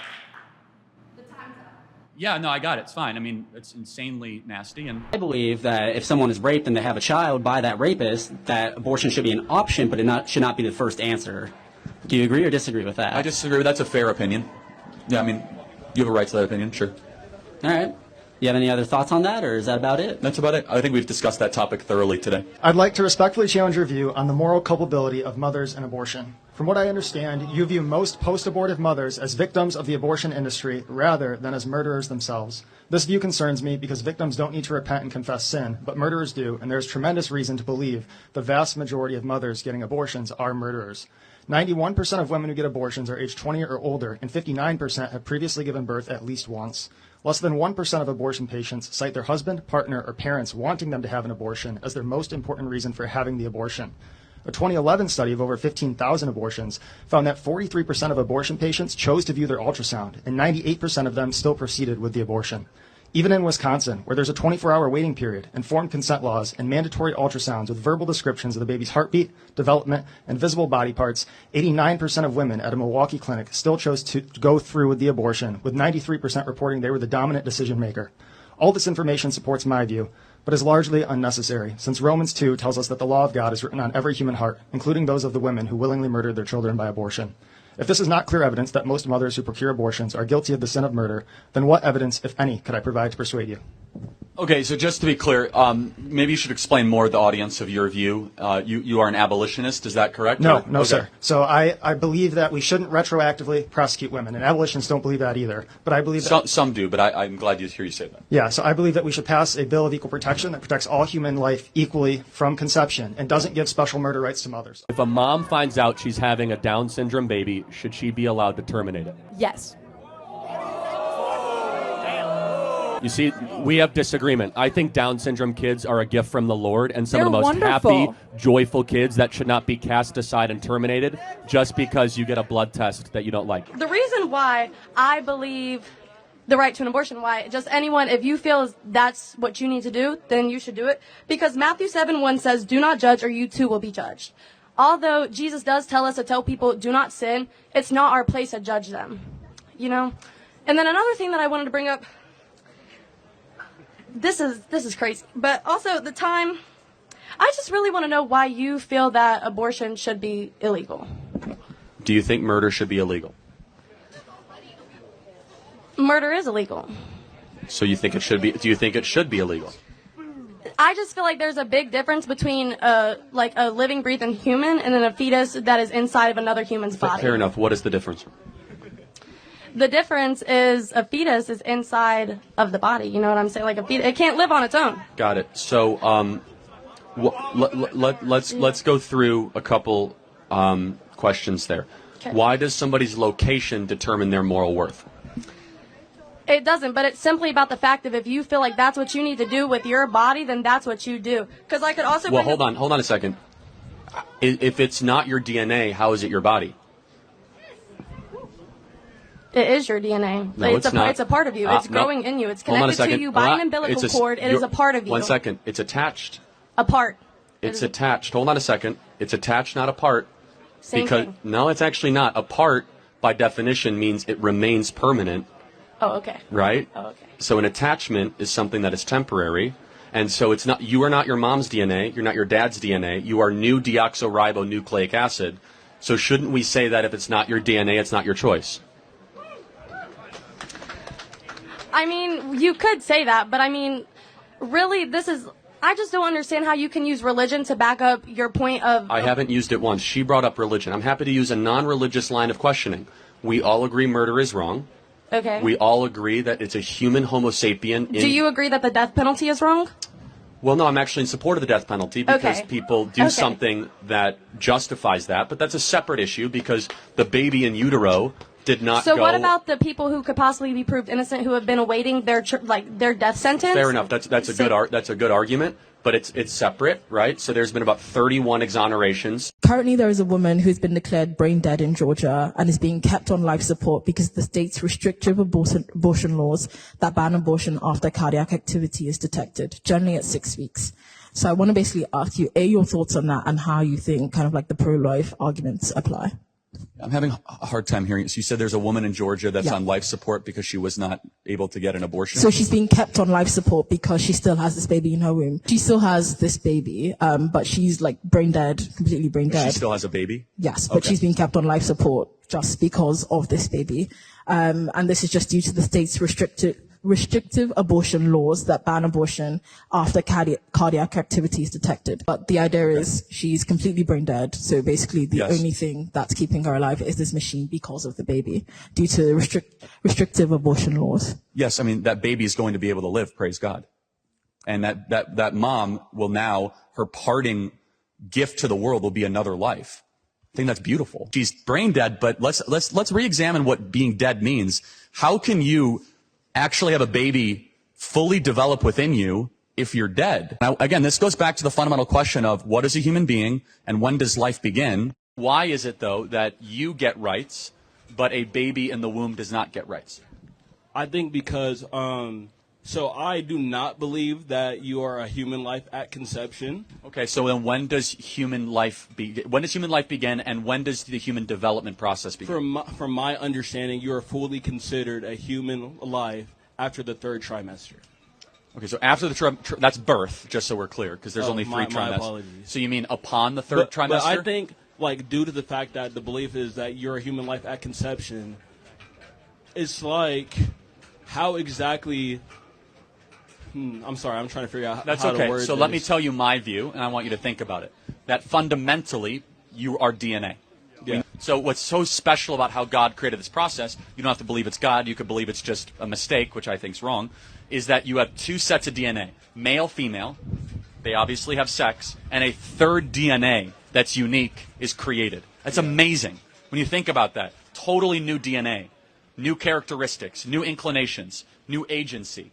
And so therefore, if we take your process of human development, so we go through the neonatal stage, we go through the primary adolescent stage, we go all the way up to elderly. What was that beginning point? It's not religious to say it's conception. That's when your DNA started.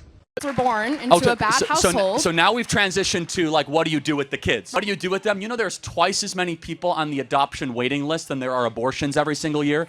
So you want to send a child into an orphanage? Well, is that what you want for a child? Is that a good life for a child? No, I'm not advocating that. In fact, I'm advocating to make it easier to be able to adopt, number one. Number two, there's no such thing as an unwanted child. Number three, it is never right to justify the mass elimination or termination of people under the guise of saying they're unwanted. That's how we get Auschwitz.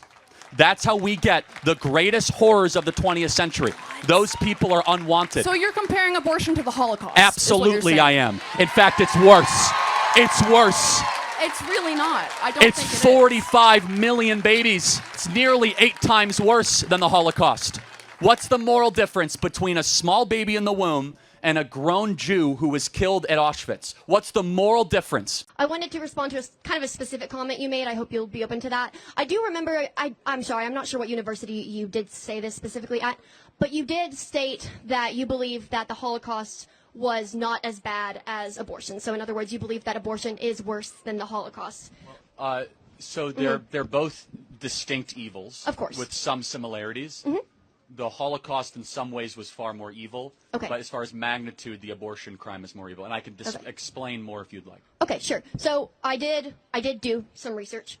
It is found that 1973, Roe v. Wade was ratified, correct? And so one thing that you did fail to mention was that specifically numbers are just larger because abortion has been going on for a longer amount of time. If the mass genocide, right, that the Holocaust would have continued, it was about 6 million killed per year. That would have progressed to 12 million. That would have progressed to 18 million. But it was ended because, again, it's a totalitarian form of mass genocide.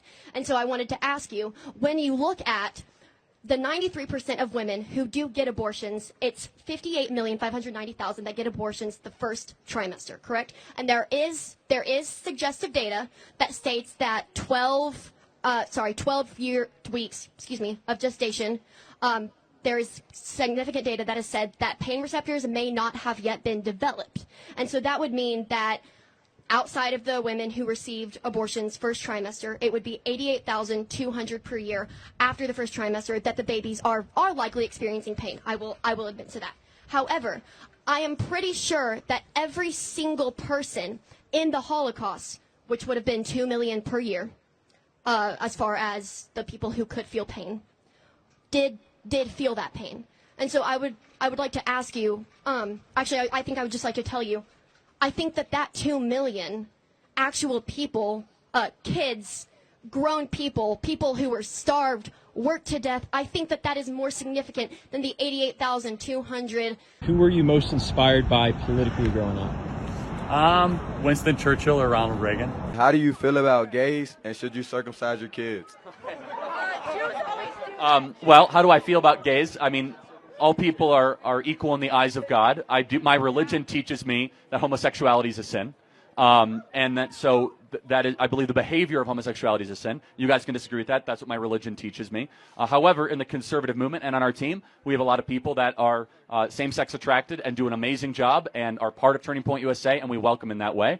As far as circumcision, it's a personal decision. The rest of the world does not circumcise. I will say this. There's a lot more errors when it comes to circumcision than people would ever tell you. It's not for cleanliness, and there's a lot more issues with it related. 75% of the world does not circumcise. So just keep that in mind, but it's a personal decision. I don't talk about it publicly very much. Who's your favorite president besides Trump or Reagan? I like Teddy Roosevelt. Dwight D. Eisenhower, I don't think gets enough love. But Calvin Coolidge, probably. Why? I like how he was able to cut spending while saying so few words. Though others felt that he wasn't actually very good at debating, often just using long words and speaking very fast, using common general knowledge instead of actually addressing the person's point in the first place. 93% of abortions happened in the first 13 weeks of pregnancy. That's 93% of the abortions happened well before a fetus is technically viable For as sure. a form so of life. Let's go into viability. So what is it about, let's say, a 6-week baby that has a heartbeat, its own DNA, fingerprint, brain waves, that is less moral worth than an 88-year-old right now with dementia in a home down the street? That person requires assistance, requires help.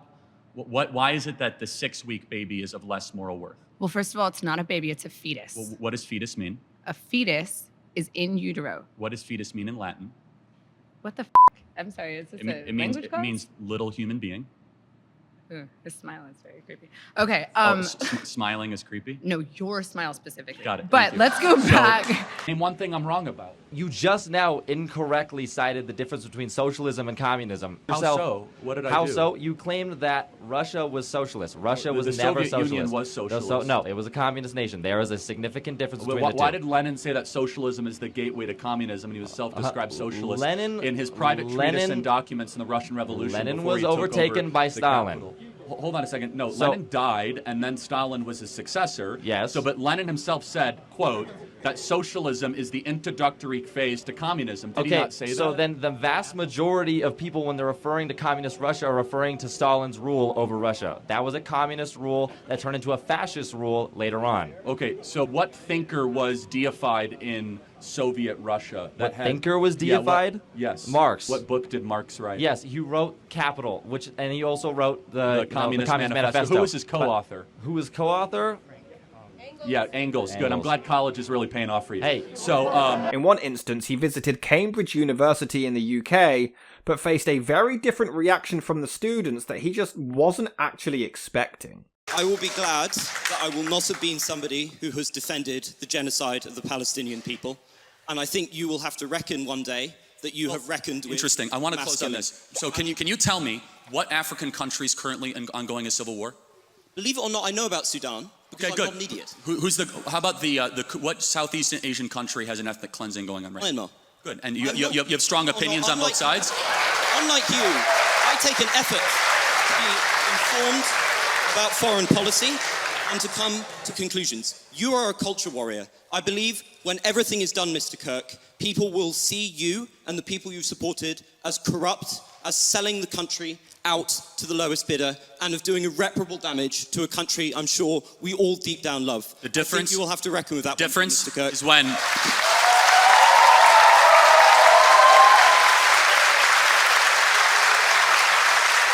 life begins at conception. But about abortion specifically, why do you think abortion's wrong specifically? Well, you agree murder is wrong? I agree. Okay, so this is where we get to the question, right? Because what is it about murder you say is wrong? Like, why is murder wrong? Well, because it's a human being, not just because it has consciousness or because it's of a certain age, because it's a human. And what is it that gives human being this moral worth? Not its consciousness necessarily. I didn't say it's consciousness. I know that. I can imagine it's because it is a human being, because it has a soul. And what is this soul? Where does this come from? This idea that it's... Exactly. I mean, again, the Greeks postulated that it is the entirety of your being. Okay, you guys can laugh. I mean, it's true. I mean, every civilization has had a different belief, but agreed upon ethical monotheism, which is the creed of the West and what the birth certificate of my country articulates, is that every human being is more than just matter, it's more than just a clump of cells, but it also has an invisible element to you that will live beyond you. Fine, so, I mean, can you say that comes from the Bible, or where else do you get that from? Ethical monotheism, which is the creed of the West. And again, the Declaration of Independence mentions God 4 times. The founders were explicitly believed, not in a secular morality, but a divinely given one, of at least this idea that there is a God and you are not him. And let me ask you, what is the first stage of human development? So this is the thing, right? We can take it from the sperm being generated in the father and the oocyte being generated in the mother, right? They fuse at birth, conception, sorry. The only thing that happens at conception is these 2 cells fuse. Right? No, DNA is created. A zygote. DNA is not created. No, that's not true. The DNA Charlie, coding at the zygote. Hold on, time out. Yeah, I'll let you finish. Does a zygote have a unique marker? Charlie, DNA... Does a zygote have a unique marker? You have to let me speak. You have to... But answer it, yes or no. Does a zygote have a unique marker? Define a unique marker. Meaning, can you differentiate the DNA coding between the mother and the zygote if you examine it under a deoxyribonucleic acid analysis? Can you? Only purely because the addition comes from the father. Oh, so it is something different. Charlie, DNA is not created. DNA is not created. You have, the father has his own genome, the mother has her own genome. They fuse. This is why you have the same characteristics, similar ones to your mother, similar ones to your father. That's why you have similar characteristics to your siblings. DNA is not created, right? So when you ask me, where does a human being come from?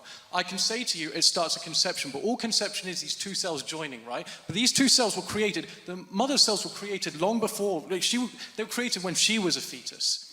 So there's none of this DNA being produced, right? So we can't establish, the only thing that happens at conception is these two cells fuse. Now this idea that means that for some reason, suddenly that moral worth comes in, but it wasn't there before when you had these two cells who had half the DNA, but suddenly there's a Correct, yes, something magical happens at that moment. It's not magical, Charlie, we know about this. Well, hold on. Charlie. Time out, hold on. I don't disagree that there is a problem with corruption, but the most corrupt country in Europe, are you sure about that? I'd have to double or triple think about that, but they're very corrupt.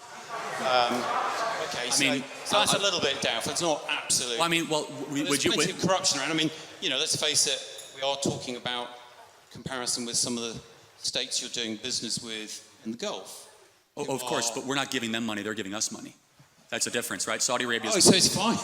Well, hold on a second. It's morally acceptable to take money from corrupt people. Well, hold on. First of all, as far as morally acceptable, you do what's best in the benefit of your country. I've learned that moral codes and social norms have always been fluid, shaped by time, culture, power. So many ancient and recent societies embrace same-sex relationships and even the idea of third genders well before Western conservatism even existed. So when you claim that modern conservative values represent some kind of universal, objective moral truth, like you said on your chair over there, aren't you just defending a selective, historically recent ideology that erases most of human history and targets people who have always been part of it? No, but can you point to me of a... And maybe you can educate me. Can you point to me a great power that endorsed same-sex marriage? Not cohabitation, but marriage. Ancient Mesopotamia. As marriage. As marriage that exists. Recognized by the state. 100%. And how did that work out for them? It worked out perfectly fine. It was an accepted norm of society. Okay, I still think it's wrong. Okay, swiftly moving on. What should women's role in public and private life look like, and what are the material benefits of that? Well, thank you for that. Can I take it? I don't even want to take this detour, but can we both agree on what a woman is? Yes. An adult human female is a biological state of being that is also socially experienced. Can I please elucidate just one example of that social experience? Yeah, I was going to answer your question, but sure, go ahead. Yeah, okay. So let's say you're a member of a tribe, and in that tribe, you have the biological female anatomy, and in order to become a woman in that tribe, you have to also get a tattoo. That's a social experience that's mapped onto biological reality. So can a woman have a prostate? Can a woman have a prostate? Biologically speaking, a woman is an adult human female that has a biological reality, but it's also social experience, right? So I don't... Yeah, it's super easy. Like, can a woman have a prostate? So as per my definition of woman, I would say that people who have a prostate are biologically male, but they can sometimes be socially treated as women. Okay, got it. So women can have prostates. Got it. Okay. So you're a feminist that actually isn't just fighting for women, you're also fighting for men. So, yes, men also experience harms from patriarchy, but I argue... We're talking about the same feminism, though, just make sure. Yeah, sure, go ahead. I'm not trying to score points on you. This is genuine. We call it the miracle of life for a reason. We've not been able to yet replicate human life development outside of the womb. We call it the miracle of life because, yes, it's something beautiful, the ability to form a new... Magical. It's not... You say magical as in, oh, it's beautiful, it's an incredible thing that happens, of course. But it's not incredible in the sense we don't know what's going on. There's no new DNA coming out of nowhere. Hold on, but time out. Isn't there a separate DNA, though, than the mother? Yes, from the father. Okay, yes, but it's not the father's DNA either. A new coding is created. Charlie, you are a blend of the two. And so when did your life begin? Okay, so when did your life begin? I mean, again, this comes from what you define as where life starts. You can say life starts at conception, but I'm telling you, I believe that's just an arbitrary point, right? That's just the moment these two cells fuse. Now, you say a about this mother thing. So the way DNA is arranged in a cell is it's arranged in chromosomes. Chromosomes are paired up, so you have one from the mother, one from the father, typically, in a healthy individual, right? Now, you can take those maternal chromosomes out and you can find that this is who the person's mother is, and you can do the same with the father. Now, the reason you are different to your mother and father is because some of those chromosomes express genes that are different from each other. And so those genes interact, and that's what gives rise to you, right? But there's no space for any kind of moral framework to come into that until you consider that a human being is capable of consciousness and of suffering. But if you take that out of the equation, the fact that these two DNA, whatever they call molecules, right? These two DNA molecules are fusing, that does not suddenly flip a switch that attributes moral worth to that individual. I think that women report more stress and dissatisfaction today because, not because they have more rights or because of feminism, but because they're under dual pressure to both excel professionally and also because of the domestic labor in homes that is structured around outdated expectations. So, for example, studies like the OECD's Better Life Index show that women's life expectancy, education levels, professional achievements have risen in countries with higher gender inequality. So I would argue that what you're calling unhappiness is actually visibility, because now we hear women expressing dissatisfaction, whereas in the 50s, we prescribed them Valium and we lobotomized. Yeah.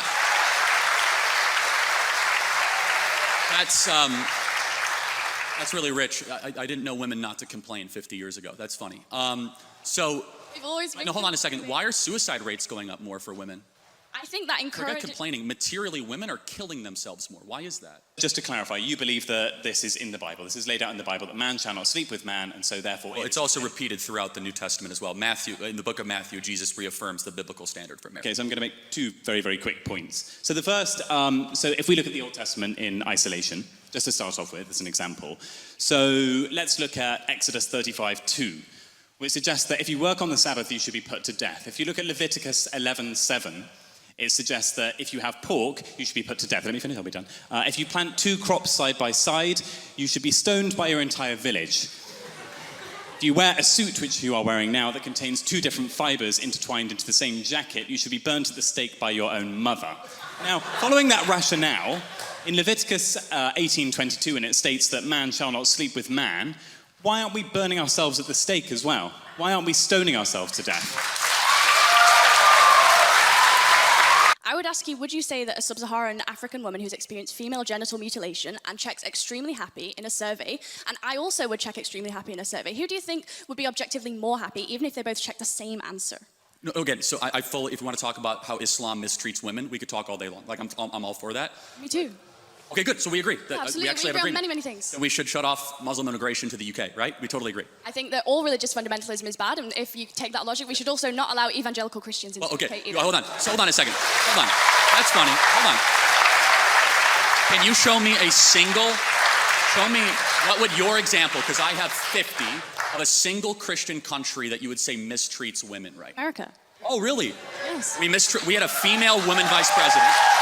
We had a female vice president, a female speaker of the House. Women earn more than men in America. In Rwanda, female representation in government supersedes the UK by quite a lot. Did women get treated better in Rwanda? Okay, I might be super off this. Like, is Rwanda Islamic? Like, I'm not totally sure. I don't think it is. Like, is it? Like, I don't know, actually. You've obviously devoted a lot of your life to electing, keeping in power Donald Trump. And you did so partly because you said Trump would put Americans first and take them out of foreign conflicts. Should we see how that is going at the moment? Currently, Trump has just accepted a $400 million debt from Qatar, which we're assured is perfectly above board. Billions in arms are going to Saudi Arabia, which they're using to bomb and starve Yemeni children. Not sure how that's in the interest of the United States, but it might be in the interest of the $5.5 billion deal his failed sons are receiving. At the same time, this great president of peace has greenlit mass killings not just in Yemen, but in Gaza, where he greenlit an invasion called Operation Gideon's Chariot with the express aim of wiping out the Gazan population. You promised to put America first. Haven't you and your ilk sold America out?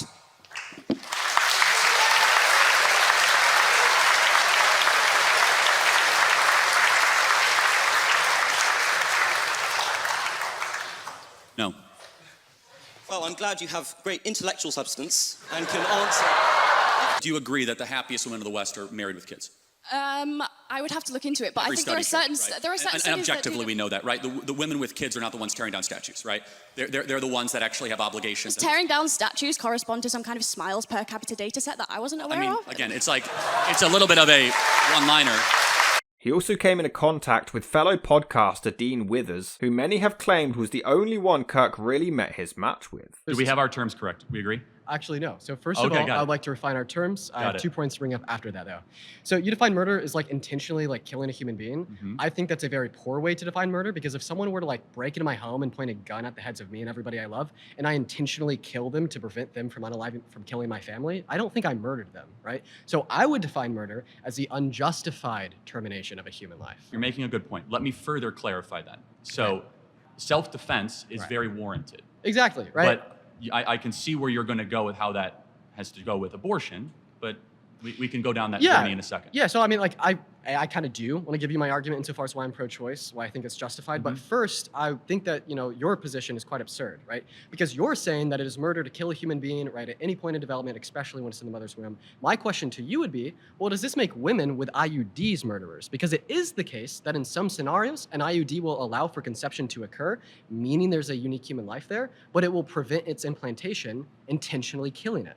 Well, no, preventing implantation is not necessarily the same thing as terminating a fertilized egg. For example, if you take Plan B, again, it's not the same thing. Preventing the production of progesterone is not the same thing as terminating a being that has been fertilized. You do not know for a fact that the egg has been fertilized. You do not know that when you have an IUD. Okay, yeah, so preventing fertilization or implantation to the uterine lining is killing a conceived zygote. So what happens? A sperm goes into the egg, right? The egg becomes fertilized. It's a conceived zygote. In some cases, it will prevent the implantation of the conceived zygote, killing the conceived zygote. In some cases, correct. So what do you say in some cases, women with IUDs are murderers? Of course not, they're not murderers. We do not know for a case. That's like saying that So what's the difference between an IUD killing a conceived zygote and like a mother going to Planned Parenthood and killing the fetus in her womb? Well, so you're asking two separate things. If they knew for certain, to be more clear, that I have a fertilized egg and I'm going to take a drug to prevent that fertilized egg from attaching to their uterine wall, then yes, that is an act of killing or murder, of course. Okay, so do you think all murderers should go to jail? Do I think all murderers should go to jail? I mean, on third degree murder. However, no, I don't think women that got abortions or had IUDs should go to jail, because I think that they have been deceived by mass culture and mass propaganda. Secondly, the people who should go to jail are the abortionists, who are the ones that have been putting the abortion pill, the ones that have been doing procedures, the ones that have been going into the third trimester and breaking babies' backs and inserting them with syringes while the babies are crying and suffocating, being born alive, and then being dead on the operating table. Okay. That is who should go to jail. Over the years, Kirk admitted that he actually did like Dean and would debate him again, but others, like Parker, he refused to debate. Pedophiles, people who were married to children in the past and normalized in that society, should they go to prison? Should pedophiles Like, if you could go back in time, would you put those pedophiles in prison that married those children? Because it was normalized, they were deceived into thinking it's okay. Would you put them in prison? You got to slow down. Sorry. Pedophiles should get the death penalty. No, so you'd go back in the past, you'd give them the death penalty even though they were deceived into thinking it was okay? But you said people who get abortions who are women shouldn't go to prison. But it's not currently illegal.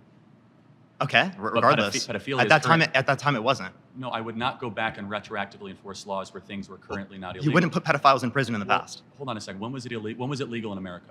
Well, child marriage was legal in America throughout the early 1900s, and especially throughout most of society for thousands of years, especially in the Old Testament and in the Bible. Hold on a second. So where is the Levitical law that allows you to marry a child? Oh, yeah. Can you name the verse? Well, I can't name the verse, but the particular conditions that are listed in the Bible are that you have to be physical maturity and emotional maturity, which is extremely vague and throughout society has been seen to be met at puberty. There is not a verse, but let's kind of go back. Okay, so when is the age of consent under your view? Let's go back to, generally agreed upon it's 18 years old. But let me ask you because you don't go based on what's generally agreed, you go based on the Bible. I say 18 years old, but let me ask you a question. Where's that in the Bible? When does life begin? Conception. Conception, great. So good. So should we protect all life at conception? I care about sentient life, not cellular life. So when do brainwaves start? Do you think brain dead people should be able to pull the plug on, like a family should be able to pull the plug on an individual in the family that's brain dead? You got to answer the question. When do brainwaves start? You can see brainwaves around 6 to 8 weeks, which in brain dead individual there are brainwaves as well. So the brainwaves necessary to produce a subjective experience are met until around 18 through 26 weeks in the womb. Can you see it from my perspective? that at 6 to 8 weeks, those brain waves will actually increase, not decrease, if allowed the process of development to continue. Did you know those same EEG scans exist in brain dead people that you don't think are no, sentient? but the difference with the brain dead people is that the likelihood of those brain waves actually increasing is very low at 6 to 8 weeks, when by 15 weeks they can hear the mom's impossible. voice. It's irreversible sensation. That's what brain death is. I Hold on, didn't know that. But no, it's not coma. But you're doing a red herring. Go back to No, it's not. What's a red herring? A red herring is where you avoid the topic and you say something that is adjacent or symmetrical to what I'm saying, but not actually what I'm saying. You mean a reductio ad absurdum? That's not a red herring. A 6 to 8 week baby, if they're allowed to continue to develop, what ends up happening? At a certain point, it will become a sentient being in the future. The same way that if I keep engaging in sex with my girlfriend, there'll be a baby in the future. Yet I don't care about the unless sperm. you're infertile, which we don't know. But Oh, I'm so not. let's see the process of development, right? Why Do you want to answer my question yet? Why do you have the ability or the right? Should those child P3os go to prison? The process of Should the development pedophiles go to prison? from 1904. How many pedophiles are From alive behind. from 1904? They're not alive, right? I meant like if you can go back in the past, Oh, yeah, that's hypothetically speaking, and you could put them in prison. Would you put them in Well, prison? I would have killed them myself if I was alive. Back Okay, then. so But then you don't apply but- it based upon what people are deceived to believe. but You apply it yes, based I upon do. what you consider to be moral. It's a So the separate women who had issue. abortions, you think they should go to prison. No, so why no, should women who get I- abortions go I've to prison, never- I've but never someone said like that. my mom who This told is me that not- Santa Claus this exists is shouldn't go to not prison going to because be a they're both sense? constructive debate. Many felt like Kirk targeted students very often so he could get used to their arguments and therefore anticipate his responses ahead of time, debating people who weren't as experienced and would therefore stumble and not seem as confident or knowledgeable. They said the N-word on campus. To you. Well, yes. Oh, yeah? Okay, so what happened to them when you reported them? I didn't report them. Oh, really? Okay, so maybe it didn't happen. Okay, anyways. I don't believe you. I'm being honest, I don't believe you. I Okay. think you're making it up. Okay. Anyways. I refuse to believe that somebody on this campus would go around and sheepishly call you the N-word. I refuse to believe that. I think you're lying. And I'm not going to argue with you about my personal experiences. Anyways. It didn't happen, man. Okay, that's cool. If you had one message to say to these people with the hate in their hearts, what would you tell them? I would tell you to stop lying. What would you tell them? Not to me. No, honestly, I think you're Jussie Smollett at this campus. I think you're completely making this whole thing up. I think you are a complete liar because I am now giving you an opportunity to report this at the high. I will bring this to Linda McMahon, the head of the Department of Education, the federal government. I will make sure these people are arrested by Kash Patel, the head of the FBI. And you'll say, oh, I'll think about it. Because you're making this up. You're doing this for a political purpose. So will you, no, seriously, Kash Patel will get involved. Yes? It's a hate crime. That's not acceptable. And we're going to find out really quickly if you're telling the truth or not. Because you just came in front of 2,000 people, and we're going to go bring in the police. We'll bring in the FBI. Because what you just said is unacceptable. You said Trump supporters called you the N-word. That is no place in America. And they threatened to rape you. That is no place in America. But you know what else is no place in America? Lying and saying it happened to you. So we'll find out really quick if you're telling the truth or not. But 2025 is when things began to get increasingly strange.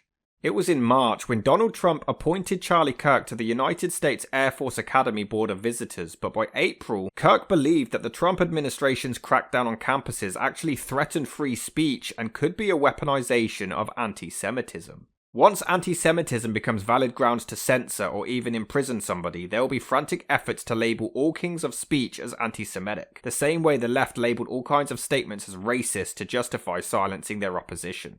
In August, several pride flags were burned and many were charged for it, which Kirk actually fought against. We should try to overturn every conviction for those arrested, fined, or otherwise harassed for the hate crime of doing donuts over pride flags painted on public streets. It should be legal to burn a rainbow or Black Lives Matter flag in public. During his many debates, he also often discussed conspiracy theories and often promoted misinformation about them as well. He frequently claimed that George Floyd's autopsy report confirmed that he had died from an overdose. I saw a clip somewhere that you were trying to get the officer who murdered George Floyd pardoned, and I just want to know what your reasoning was about that. Well, George Floyd didn't die because of the police officer. He died largely because of a drug overdose. But he had his knee on his neck, and we all saw the video. But the knee on the neck is actually an approved police technique that police departments taught Derek Chauvin to use. Do you know that George Floyd was saying, I couldn't breathe, well before that restraining technique? And So why'd they use the technique if he already couldn't breathe?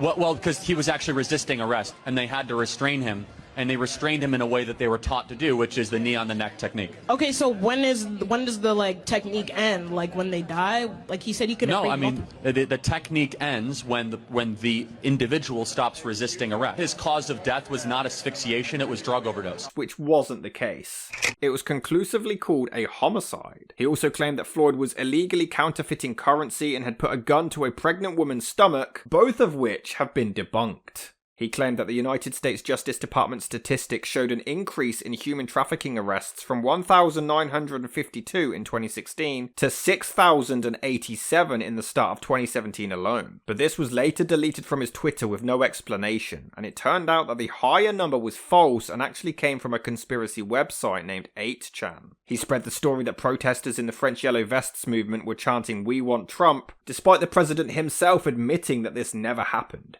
And he also went along with Donald Trump's lead, claiming that the 2020 election was rigged, despite this also being disproven.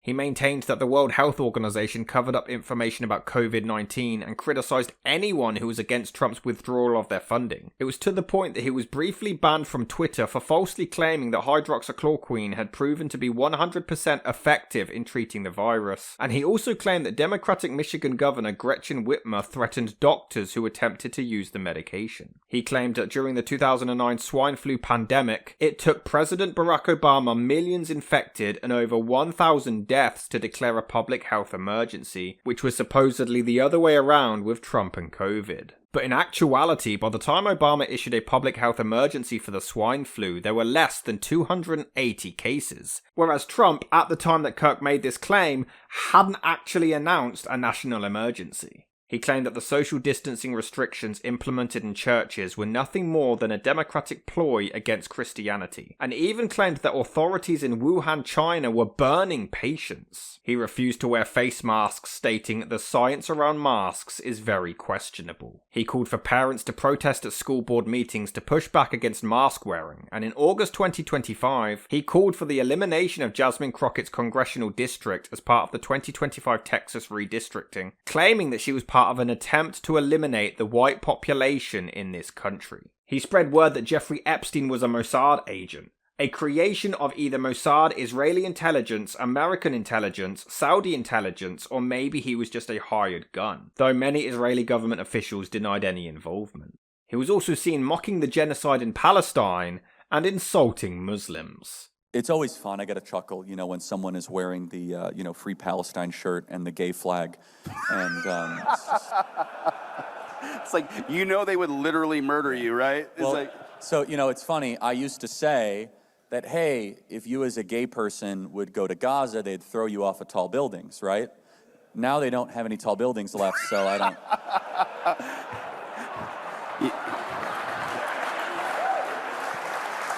When you mess with the bull, you get the horns. Is that too soon? I'm sorry. Maybe you shouldn't kill Jews, stupid Muslims. He's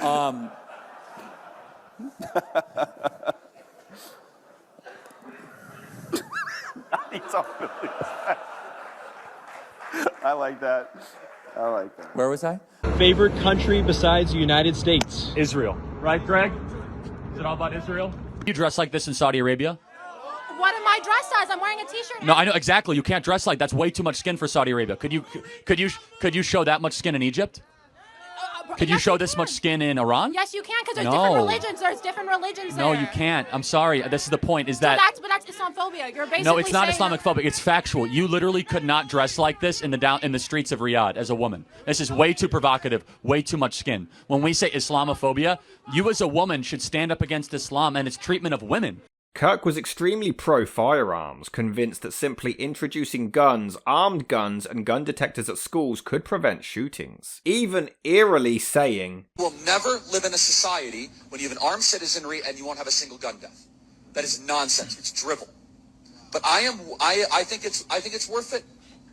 I think it's worth to have a cost of, unfortunately, some gun deaths every single year, so that we can have the Second Amendment to protect our other God-given rights. That is a prudent deal.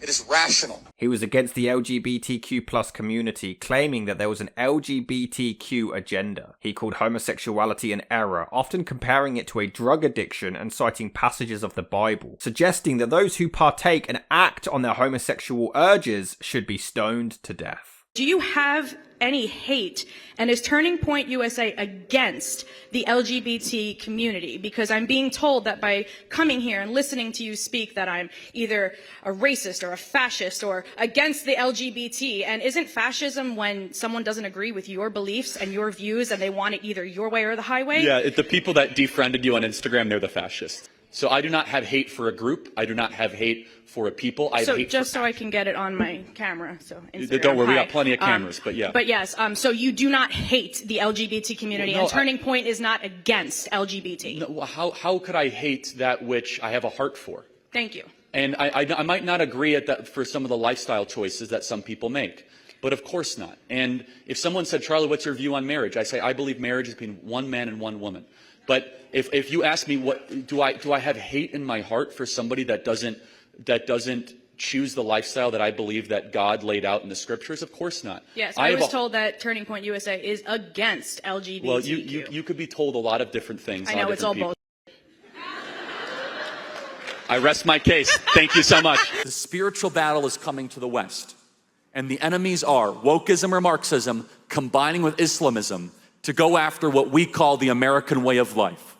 And the American way of life is very simple. I want to be able to get married, buy a home, have kids, allow them to ride their bike till the sun goes down, send them to a good school, have a low-crime neighborhood, not to have my kid be taught the lesbian, gay, transgender garbage in their school,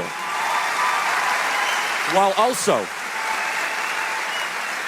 also not having them have to hear the Muslim call to prayer 5 times a day.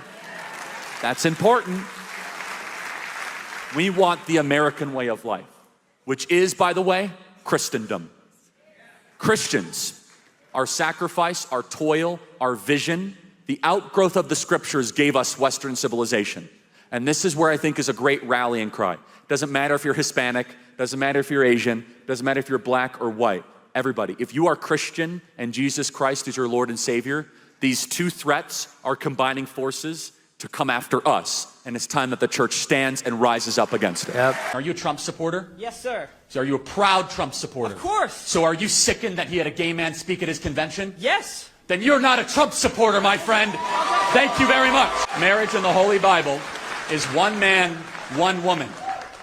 I also do not believe in the sort of rhetoric that some people engage in, that all of a sudden that they say there's no place for gay people in the conservative movement. If you had your way, what would you do with gay people in America? What would I do with them? I wouldn't. Yeah, because they're not allowed in the conservative movement, so would you just kick them out anytime they show up at a Republican Party? If you were in charge, like what would you say? You can't be part of the Republican Party. If somebody is advocating for being openly homosexual, yeah, they should not be part of the conservative movement. So I just want to go through the list. Guy Benson, no place in the conservative movement. Dave Rubin, no place in the conservative movement. Peter Thiel, no place in the conservative movement. So that just to go down the list. If they are supporting open homosexuality. So I'm going to ask a very respectful question, as respectfully as I can. What does what they do in their private life concern you so much that you have to go up in front of a crowd? And it is against God. That is so let me ask you a question. Are you a Christian or not? Part of being a Christian is appropriately interpreting what the theological says for the individual, but also means to be long-suffering and patient and loving and kind. Jesus Christ talked to all people. Jesus Christ went and did his ministry through Judea and Samaria, and he had dinner with tax collectors, and he had dinner with prostitutes, and he did his ministry in every part of the Mediterranean. What it means to be a Christian, my friend, is to be open-minded but firm in your beliefs, so you can have that belief.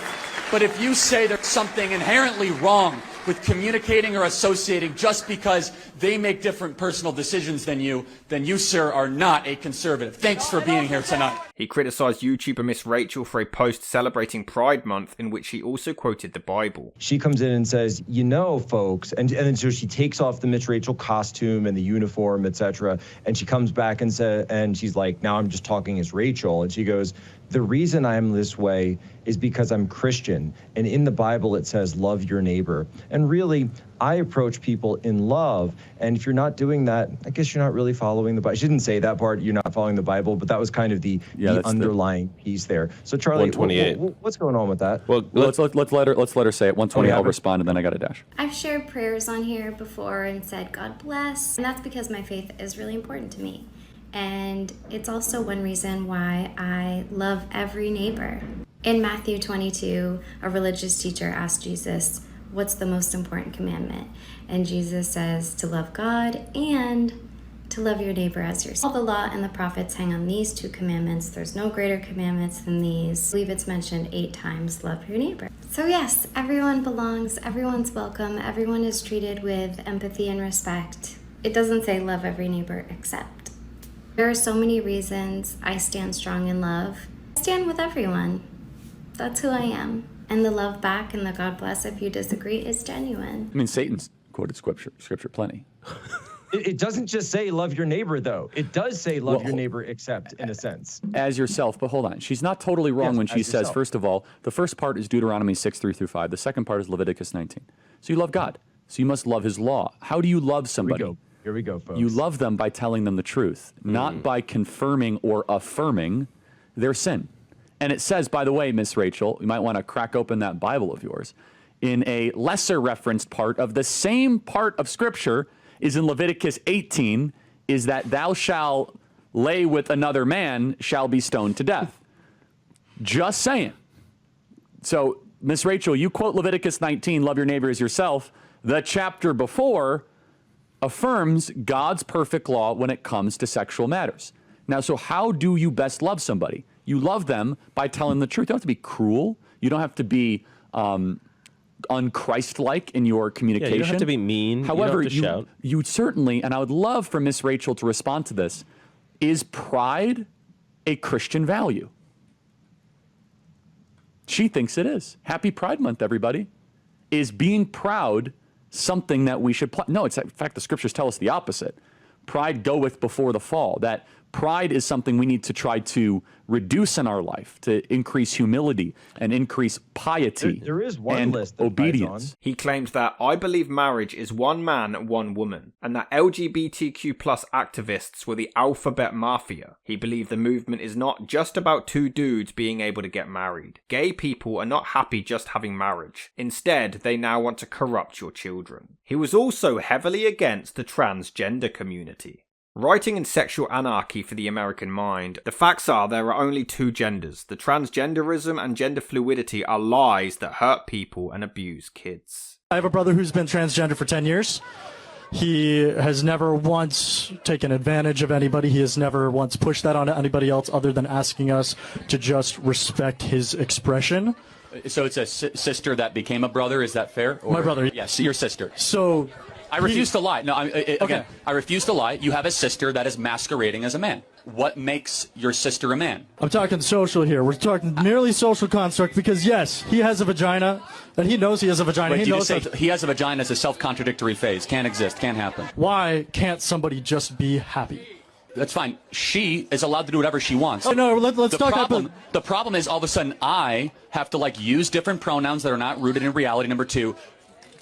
We have to teach it to our kids, which is insane. It's all throughout our curriculum. And then most importantly, though, is that we have to act as if we are living in a dimension where you can transition to be another sex when you obviously cannot. Where if you take enough hormones or if you put enough makeup or you wear the right costume, you can appropriate the other sex, which is insulting to men and it's insulting to women. And it is the most non-stop naked war on nature that the humanity has ever embarked upon. You're a stochastic terrorist. What is that? You're targeting a minority group. You're targeting trans people Got it. specifically. What is a woman? That's a stupid ass question, dude. That's a dumbass question. What is a woman, college student? What is a woman? Oh, you're talking to a college student instead of I don't know, somebody who has media training? They can't answer what a woman is. It's not a trick question. What is a woman? Someone who identifies as What is that thing? You can't answer the question with the question. It's like saying, what is the sun? The sun is something that looks like the sun. What is a woman? It's a social category. No, you can't answer the question with, yeah, define the woman without saying woman. It's a social No, but what is that thing? What is a woman? This is not a trick question, everybody. You're in college, paying for an education. What is a woman? How about you talk to someone with media training? How about you talk to someone? You don't need media training. It's not a trick. Well, yeah, what is a woman? Woman. You can't answer the question with the. It's like. What is a man? So why do you care so much about other individuals living their lives? Why is it affecting you? Do you have something up your ass or something? Well, I could throw that right back at you. Why do you care so much about what I have to say? Because you're affecting other people's rights. You're taking away people's choices. You are hurting people. What rights am I taking away exactly? You're trying to take away gender-affirming care for individuals. You are affecting abortion rights. You are hurting people. Got it. So what is a woman? What is a woman? It's what people identify as. It's a gender. Sex is different. Sex is different from gender. So can anyone be a woman? Yes. At what point do you know you're looking at a woman? Doesn't matter when you are looking at a woman. You don't have to look at a woman and immediately tell. My name's Eve. You're a local transsexual. I just wonder where you get this idea that like trans people are being indoctrinated. Okay, so are you say you're transsexual or transgender? And tell me, is there a technical difference between the two? Damn. Okay. Some people say that there's a difference. To me, there's no difference. So it's just either or. Okay, so what are your chromosomes? XX or XY? Very strange question, but Not really. XY. I could be intersex. Who knows? Okay, so you were born as a man and you are a man. No. I was born as a man, and now I'm a woman. Okay, no, but you don't become a woman just because you dress like a woman. Oh, my goodness. What about my hormones?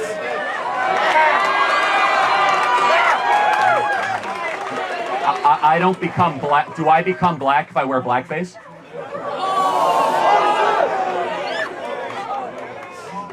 That is a wild comparison, but hormones by themselves you can actively change. By taking HRT, you can also stop taking the T suppressor. But people are more than eventually. hormones. I mean, you have men with low testosterone. Those are called white dudes for Harris. You can have women with high testosterone. So testosterone, estrogen, and your endocrinology is more than what you are as either a man or a woman. There's brain size. There is how you process information. There is bone density, muscle mass. Every single one of your cells is either coded XX or XY.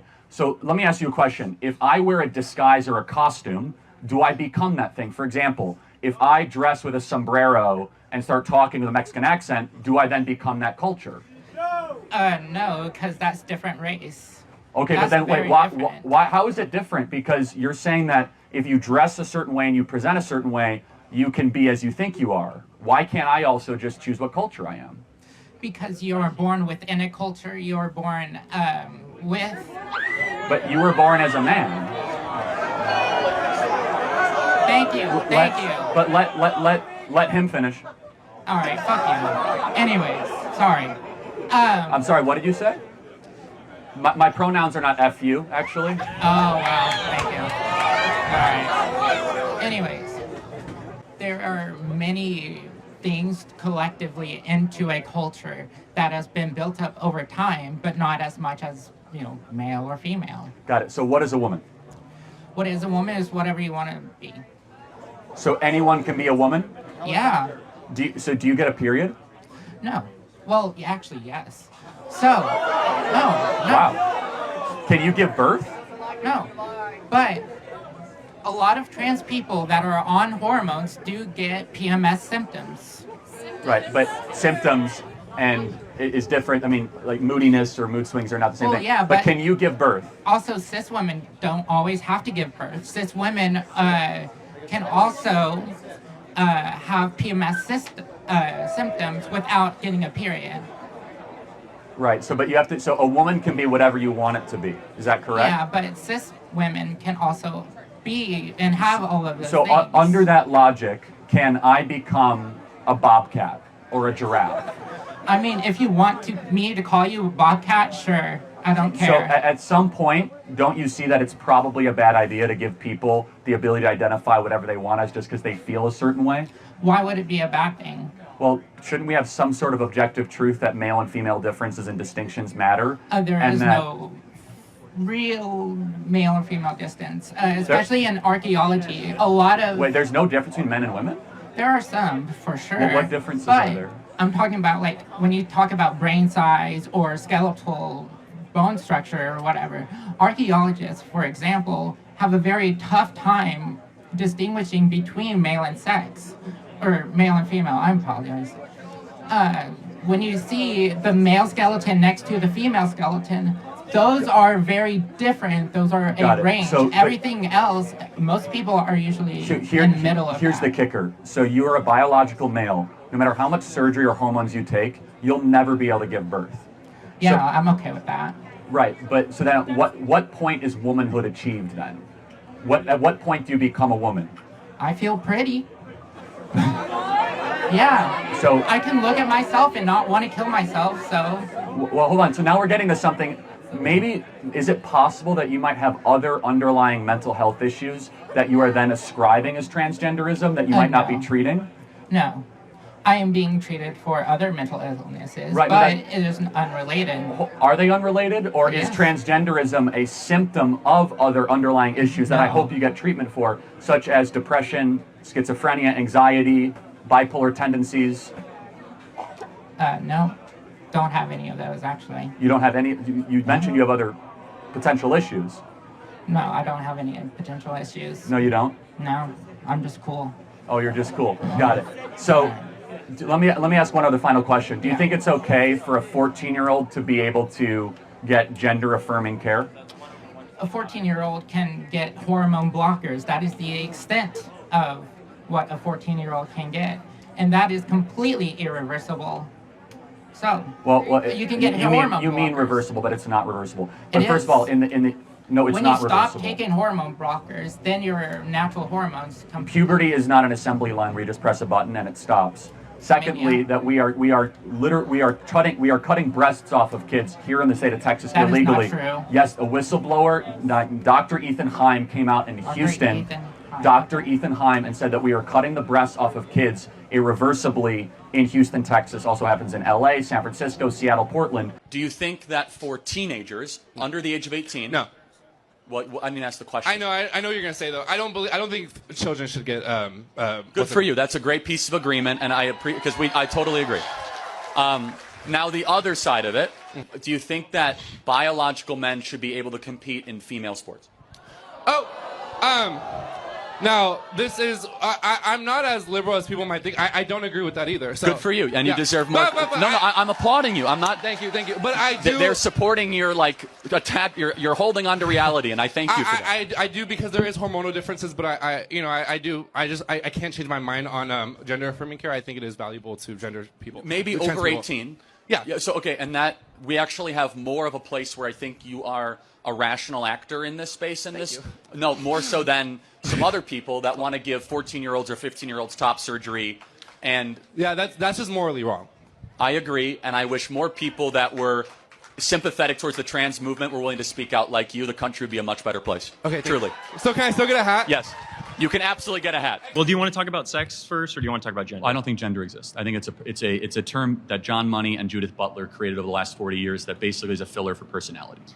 Okay, well, if we're talking about sex, which it seems like you're saying is the exact same thing, would you say sex is binary by definition? For sure, yes, absolutely. Okay, so you're already incorrect. Like, sex is not binary, it's bimodal. So if we look at a distribution graph, we're going to see people in two camps majority of the time, but there are going to be externalities on both ends of the spectrum and in the middle. For example, so we already talked about intersex. Right. However, with intersex, though, they are mutations of a binary, correct? No, we're talking about. Hold on, but we're talking about an entire spectrum. Which sex you're by definition dominant, defeating your expression of what a binary is by saying that there are externalities. But let me ask you a question. That like XXY. Charlie, for example, you're trying to create this own box and then use any examples that are outside of that box to justify that box again. You brought up intersex. We're talking about reality. You brought up intersex. Okay. sex organs, which one is more dominant? What do you mean? In an XXY situation. Can you explain your point of view? Yeah, I on mean, that? obviously you have more female characteristics and male characteristics in an XXY, or it might be YYX, one of the two. The point is that you do not have both. Let's say a bunch of kids are getting gender affirming. Thousands of kids every month. Let's say. All right. That is a decision between the child, the parent, and the doctor.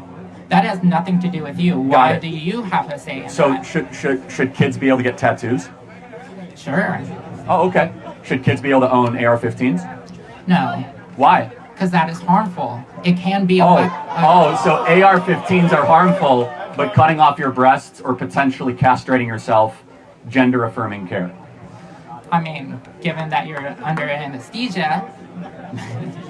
Do you understand the medieval horror that you're advocating for? Where we say, no. Yes. So a 15-year-old, puberty is not the problem. Puberty is the solution to the trans issue, where that almost every young lady or young man will have some sort of anxiety of how they feel at age 12, 13, 14, 15. Maybe instead of telling them that they might be somebody in another body, we should allow them to continue to grow and develop into the body that God made them in, and say that puberty will actually solve the problem. And I want to just close by this. I have a lot of compassion for you, because you're going down a journey where you'll never actually hit your destination. Because I'm at there. I'm right there. I'm at my destination. You're at your destination? Yes. I feel great. Okay, again, that's literally all it is. The studies show that over a period of time, you're going to keep on searching for more surgical interventions and more drugs. Where my hope for you is, I wish that you would live in the body that God gave you, not trying to declare war on the body that God gave you. And that's my hope for you. Because I think you will be a happier person instead of nuking your body with artificial hormones, pretending to be somebody that you're not. I will say one more thing and I'll go. I don't believe that God makes mistakes. God created me as a male, and I want to be a woman. That is the same way that God created grapes but not wine. It is so that humanity can take part in the witness of creation, of transformation. We're not called to transform our bodies. We're called to surrender to God and how God made us. But at what age did you think you were a woman? 16. Okay, is there any part of you that said maybe 16-year-olds make bad decisions? I mean, partially, yes. Have you ever second-guessed your decision? At first, sure. But after a year, no. Not. Oh, you've only been doing this a year? No. Oh, okay. I'm saying a year around 17, I never second-guessed. I'm going to pray for you, because you're on a destructive journey, and it's not going to end well. God bless you. Thank you so much. Trans people won't stop going into female locker rooms and stealing female medals and then penalizing people for not using the right pronouns. We are fine with live and let live. The trans alphabet mafia, they want to say live and let us rule. You must use our pronouns. You must allow us into your locker room. You must allow us into your sporting competition. If not, you're a bigot and we're going to penalize you. I don't care if you want to go wear a dress by yourself. Go ahead, knock yourself out. But if you're going to force me to use pronouns that aren't true, teach my kids things that are materially or biologically false, then we have a serious problem. You say transitioning. At what point do you then become a man? I was always a man. Well, I was always. If you were always a man, why do you have to take hormones? Because it makes me more comfortable. I don't you can be a man, but not feel that you're just as comfortable as you would be if you looked more like a man. So I think those are two different things. So can anybody be a woman and anyone can be a man? Well, if you're not a woman, then you're not a woman. But it's not my place to decide if you are a woman or if you aren't a woman. Can you give me definitions of either? Just so I know it when I see it. Well, I'm not a sociologist. It does depend, even on different cultures. Saying that I was a man, that's when I was the happiest. And it wasn't even me transitioning yet. I was happier just saying that my truth is me being transgender. Yeah, so if everybody has their own truth, then there is no truth. Correct? There's only truth or opinion. No. So you don't have a truth and I don't have a truth. There's just truth, because the idea that everyone has their own truth, by definition, that means there's no truth. There's nothing objective above it. And look, I'm not here to ridicule you or try to, put you on the spot, but I hope at some point this plants a seed for you, because God loves you and he has a plan for you. And that plan is greater than trying to massacre and trying to castrate yourself into something that he didn't design. And I hope we can make an impact. We could see people with female reproductive organs that have XY, and we can see the vice versa, people with male reproductive organs that have XX. So I think you said something about gender, though. I think that's more interesting to get into. Okay. Do you understand how the conversation? So we're moving off of sex because you're ceding that argument. No, I'm not ceding it. Okay. You want to keep going into it? We can if you'd like. Okay. So besides male and female, what categories exist? We have people that are intersex. We have people that are on the other ends of the bimodal distribution graph. Are you aware what bimodal means versus binary? Somewhat of an understanding. Yeah. Okay, well, so you can be presented with a graph after this by the people that you brought with you. But it's actually a bimodal distribution. Just like constantly going to condescending type talk is not going to be fruitful. I'm just trying to match your energy with the people that you treated that were trying to have a conversation. Got it. So trans women are not women. Do you agree with that? I would say that trans women are women because people that exist under the category of women, people that exist under the category of men are still humans. Got it. So that category, how is that defined? Well, I wouldn't limit it to things like genitals or things like chromosomes, which seems like you want to do.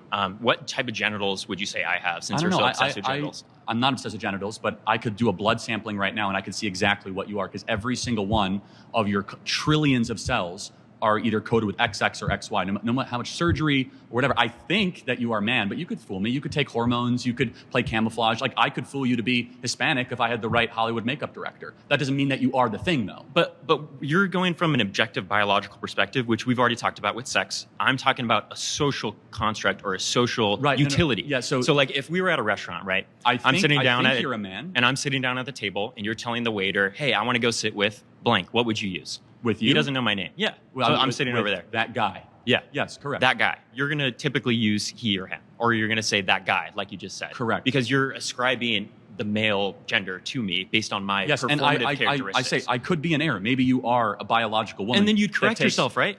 Maybe not. So that's what that is exactly what we're trying to say. So the question is that, do you think that womanhood can then be assumed just through costume design? It's not costume design. What is it then? It's performative social characteristics. So you could yes, act that's it. what gender is. Okay, great got job. it. So you could it's like a theater troupe. It's not a theater troupe. So these are social. These are social womanhood categories. can be appropriated. No, they're categories. That's what it is. So there's nothing inherent about the chromosomes. There's nothing that... Correct, yes. Wow, we disagree. So there's nothing inherent about having a period or being able to give birth or the specific hormonal makeup. In different cultures, we've ascribed that to womanhood. If you go back to other cultures spanning thousands of years, for sure. you'll see a difference when it comes to those Like, types for of example, the categories. Mayans had plenty of people that were schizophrenic, right? So that means nothing to me, right? Okay, so, we have people that say they're hearing things from God. Would you say that's schizophrenic? Well, not necessarily. It built Western civilization and common law and due process and individual rights. I just wanted to hear that defense of the unborn and the greatest civilization ever. You know, that voice from God happened to build the greatest nation ever to exist in the history of the world. That's okay. fine. I think the Mayans would say the same thing. That's the problem with presuppositional arguments. Let's go down. Is that you could say anything. My name is Davin Damien. I am non-binary. I am here with the Alliance. Hold on one sec. Can I interrupt you? Yeah. Guys, hold on one sec. So we outnumber, what's your name again? I'm sorry. Davin. We outnumber Davin. That's unusual on a college campus. However, let's do something that liberals never do to us. Let's give him, I think, courtesy. Hey. Him. Courtesy that we don't give them. How about that? I get asked by Democrats all the time, Charlie, why did we lose the election? Oh, thank you. Okay, all right. Because we don't dress up in dresses and go to events like this. I feel okay. Now I think you're just a liar. You said you liked my dress. Oh, that's a good question, actually. That's a great question. But I don't care. Do you know what autogonophilia is? No idea. That's a big word. It's men that get sexual pleasure of dressing up like women and being around women. Oh, okay. Well, all right. So okay, all right. That's crazy. So what is a woman? Dude, I don't know. That one's hard. I know that's your line, and I think that's hard to say, man. I don't know. But what do you think is a woman? Well, a woman is an adult female with XX chromosomes. It's not difficult, right? I It's always been that way. disagree. I don't think so. But if you disagree, why? But then what is your alternative? Oh, I don't know. So you disagree with you disagree without an alternative? Yeah. Yeah. Okay. Well, I mean, I think that's a fair thing to say. But you disagree, but you must have some opinion. What is your opinion of what a woman is? I really don't know. I think it's a gender. I think it's a gender more than a sex. I think sex is female, and then woman is like gender. Yeah. That's what I would say. He even went as far as to state the transgender women in women's locker rooms should be taken care of the way we used to take care of things in the 1950s and 60s. One thing I think that is so against our sense, so against the natural law, and dare I say a throbbing middle finger to God, is the transgender thing happening right now. He went on to quote a Bible verse in which it claimed that a man wearing women's clothing, or vice versa, was an abomination. Kirk called for President Trump to put forth a nationwide ban of gender-affirming care for trans people and to imprison any doctors who perform any gender-affirming care. He again incorrectly claimed that there had been far too many transgender mass shootings in the United States over the last 10 years, despite statistics showing that they are actually quite rare in comparison. A few weeks ago, there was a transgender mass shooter. And ever since then, about 3 weeks later, the Trump DOJ said that we should start talking about revoking gun rights for transgender Americans. Now, I think you're in support of this decision. Yes, is that fair to say? All right, great. So, do you know how many transgender Americans have been mass shooters over the last 10 years? Too many. Okay. The lack of empirical evidence there, it's 5. Okay, now 5 is a lot, right? I'm gonna give you some credit. Do you know how many mass shooters there have been in America over the last 10 years? Counting or not counting gang violence? He had traditional views on gender roles, telling women to go to college and find husbands and submit to them, embracing their roles as mothers and homemakers, even criticizing birth control, stating that it creates very angry and bitter young ladies and young women. All kidding and sarcasm aside, this is something that I hope will make Taylor Swift more conservative. Engage in reality more and get outside of the abstract clouds. Reject feminism. Submit to your husband, Taylor. You're not in charge. And most importantly, I can't wait to go to a Taylor Kelsey concert. I can't say it without laughing. You got to change your name. If not, you don't really mean it. He denied white privilege being a real thing and even stated that Democratic immigration policies were aimed at diminishing and decreasing white demographics in America. Prowling blacks go around for fun to go target white people. The Great Replacement strategy, which is well underway every single day in our southern border, is a strategy to replace white rural Americans with something different. The American Democrat Party hates this country. They want to see it collapse. They love it when America becomes less white. The Great Replacement is not a theory, it's a reality. Was there ever a point in history where white privilege did exist? No. Yeah, I suppose when we lived in a country where if you were black, you were not allowed to go into certain places, right? I suppose you could say again, and I guess that wouldn't be white privilege. You would call that Nordic privilege in the progressive era when there were signs that said Irish need not apply. So that's a different. That is white on white, a lack of a privilege. Of course, there's examples in the history of the world where you would have been privileged if your skin was white, especially in this country and in other countries as well. But today, no, white privilege does not exist. When did it end? Over time, beginning with the civil rights era, it's not a particular incident or moment, but multi-generations, the country became significantly less racist. I would say after Reconstruction, after the Civil War, after, when we had desegregation, fought the Democrat institutional racism, we fought back against the KKK, when the Civil Rights Act was signed, when blacks were allowed to participate in Major League Baseball, the National Football League, the National Basketball Association, serve an elected office, all those things, contributed to the end of what used to be privilege in society, white privilege. You said less racist. Is it still somewhat racist? No. Do you just have questions? I think. No, you said you wanted a dialogue. We're having a conversation. Okay. No. It's the least racist country in the world. No, America is not a racist country today. Is it still racist? So no. When did it end? No. You can't answer the question. It ended when it ended. I just did. Okay, no, you didn't. You said less I will racist. answer. I'll answer. I'm answering you. Thank you. When it stopped being systemic, when there stopped being laws in place that stopped me as a black person doing what you are able to do as a white man. No, I'm not asking that. Systemic racism is not simply that issue. Yes, you just asked me to define when it stopped being, when this country stopped being racist. That's the answer. When? I can't give you the exact date and time and hour. I'm telling you when. Give me the decade. What do you Mid mean? 1970s. Yeah, Mid-1970s, so mass incarceration affecting black and brown communities disproportionately Because to their population. they committed more crimes. They committed more, as to why? Why did they commit more crimes? Is it Because they we are ripped black, apart the or was it family. because It's of their not- economic situation? I'm not f***ing talking to you, dude. Why are liberals so angry? I can't figure out why you're I'm not a angry. Why are liberal. you angry I'm not a liberal, right so now? stop assuming my political Okay, but you affiliation. just came out of nowhere and just start cursing. No, you invited me up here, raised my hand, I know, and but you said, I'm saying "Please you come just up turned here." around No, and you're stop cursing trying at to change someone. the- Why don't you calm down? It's just a conversation. I'm perfectly calm. I can Nobody, curse you while don't have being to turn calm. around and curse anyone behind you. I can. You're It's okay? a free country, right? Okay. No, but I'm saying that it's not necessary to have this dialogue for you to Necessary. turn around and be angry. I do always remark, and I am going to suspect that you are liberal because right now you're trying to sell me I'm my own. not liberal. You're I selling me just my own said it. oppression, so that's a very liberal I'm not stance. liberal. Usually, when a white man stands up and tells me that yes, this is a racist country and is oppressed, they do tend to be liberal. Only liberals try to sell me my But oppression. I'm not. But okay, I'm not going to assume your Thanks. political ideology. I don't like when people say, I only got to a certain position or I only got something because I'm black, right? But at the same time, would you not say that because of slavery and because of the past, black people have started behind, and the wealth gap has started behind because we have had to catch up because of certain jobs that you can't get, and I'm more likely to be passed over for a job position just based off my name.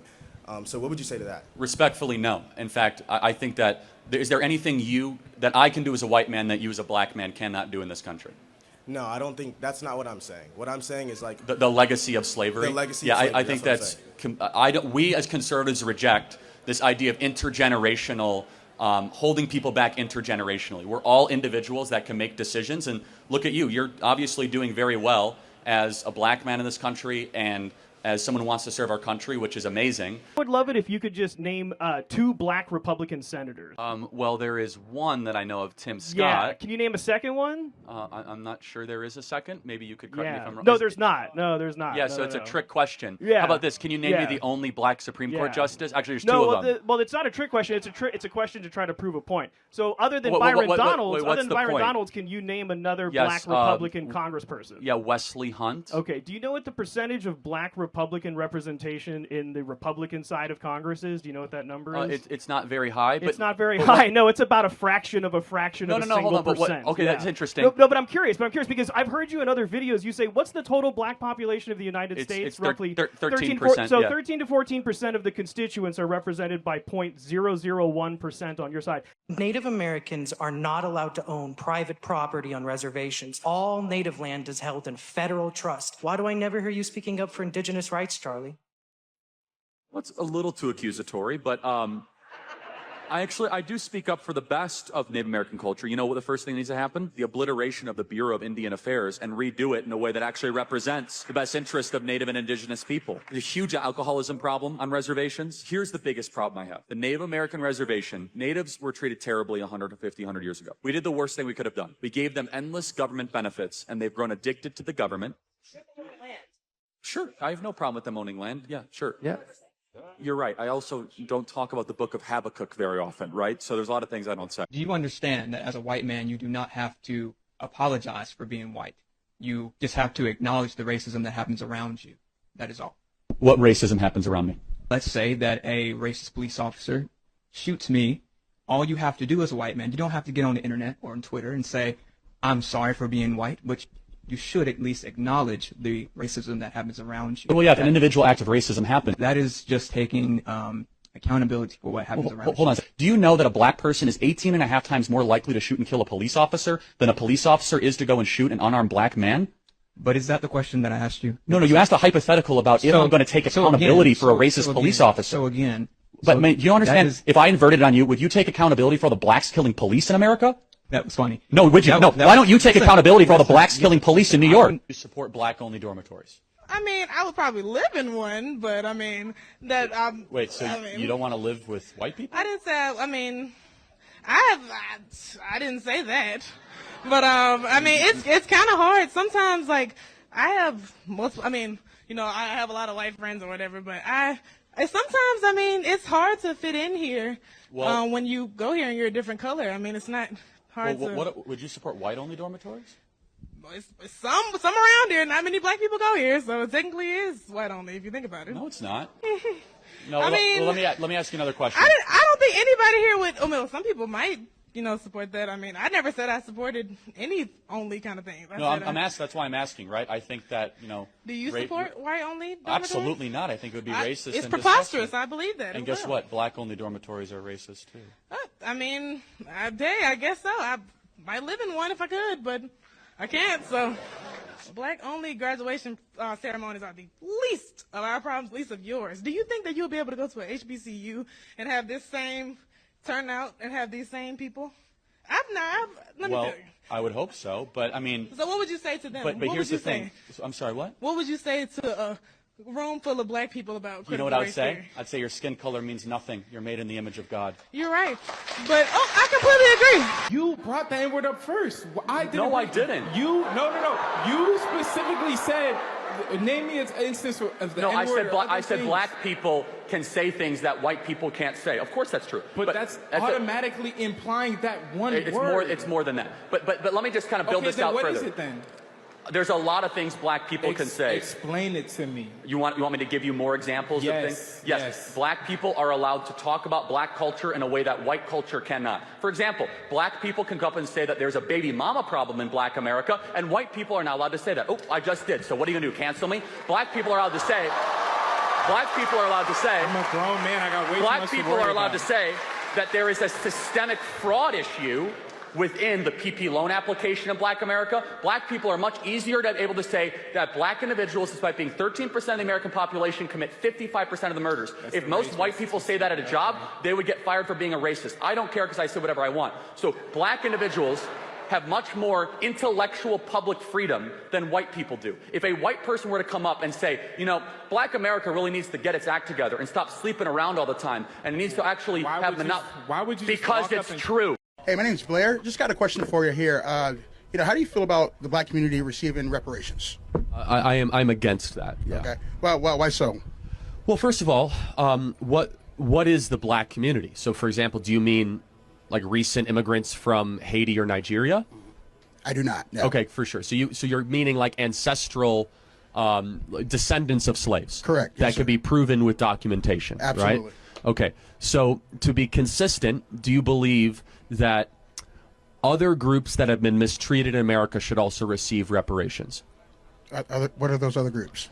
Well, not necessarily by America, but let's just take one. Jewish Americans, right? Okay. They almost got eliminated in the Holocaust. Should they receive reparations? Not from us. Okay, not from us. Not from the United States, that is. Okay. So here's my view, and I want to hear yours, which is that I did not own slaves, and you were not a slave. Correct. Right. So we are individuals, and therefore we cannot be held accountable or should receive something from something that didn't happen to us or something we did not do. That is a basic law of justice, that I can't be held accountable for something that somebody looked like me did, and you should not benefit from something that somebody you were related to. Now, you'll probably say systemic racism and how that passed down to generations. Happy to address that. The problem with reparations, though, is basically what you're saying is I'm going to take money from Charlie Kirk for something he didn't do and give it to a group of something, to somebody of something they also didn't do. For what reason? How is that just? So not so much how is it just, but there are those arguments that says because of what happened in the past, this group of people have been negatively affected from this nation's crimes against humanity to that certain group of people. And that's how we see it, or how some people see it, if you will. Okay, sure, but I will say that even if there is some truth to that, which I wouldn't even be willing to grant very much, because black America was doing incredibly well before the not incredibly well, they were pacing to be even richer than white America, is that we must look through the question of, is it just and moral to take from one group, especially first and second generation immigrants that had nothing to do with this. So think about it. Your tax base would be taxing, like, if anyone here is Irish or Polish and your family came 100 years ago, we would be taxing people that had nothing to do with it. And I'll go a step further. My family fought on the Union side of the Civil War, right? So you're going to be taxing Charlie Kirk, whose descendants fought to free the slaves, to go give money to people that were descended, from slaves. So what is a way that we could try to help all communities? Here's maybe we can find some common ground, right? Instead of reparations. Sure. Is that we need to break the cartel of public sector teacher unions, allow school choice to occur, and make it easier for people of all backgrounds, but specifically Hispanic and black individuals and young kids to have a quality education, because a good education in K through 12 is one of the most assured ways that they'll be able to succeed later in life. Secondly, we need to put fathers back in the home. Yeah, I agree with that. Is it ever right to punish a grandchild for their grandfather's sins? Not necessarily, but well, hold on. Your context. Well, context is very important. They did not steal the land. Someone related to them stole the land. So why punish them? They look like them. They talk like them. They were related to them. But you are talking about actively punishing a human being that did not do the atrocity. No, you no longer own it. This group's going to own it. Therefore, you are punishing a grandkid for the sin of a grandfather. How is that morally defensible? How is it morally defensible if, say, the land that you own at the moment was stolen land, and it has over time created a massive disparity economically for much of the majority of black people out there. And we would say, but the code that we believe in the West, and South Africa can choose, that inheritance, something that you did not work for, and all of a sudden that you have, and that you are then nurturing, we're not going to take that away from you if you did not do anything individually wrong, because this is the difference.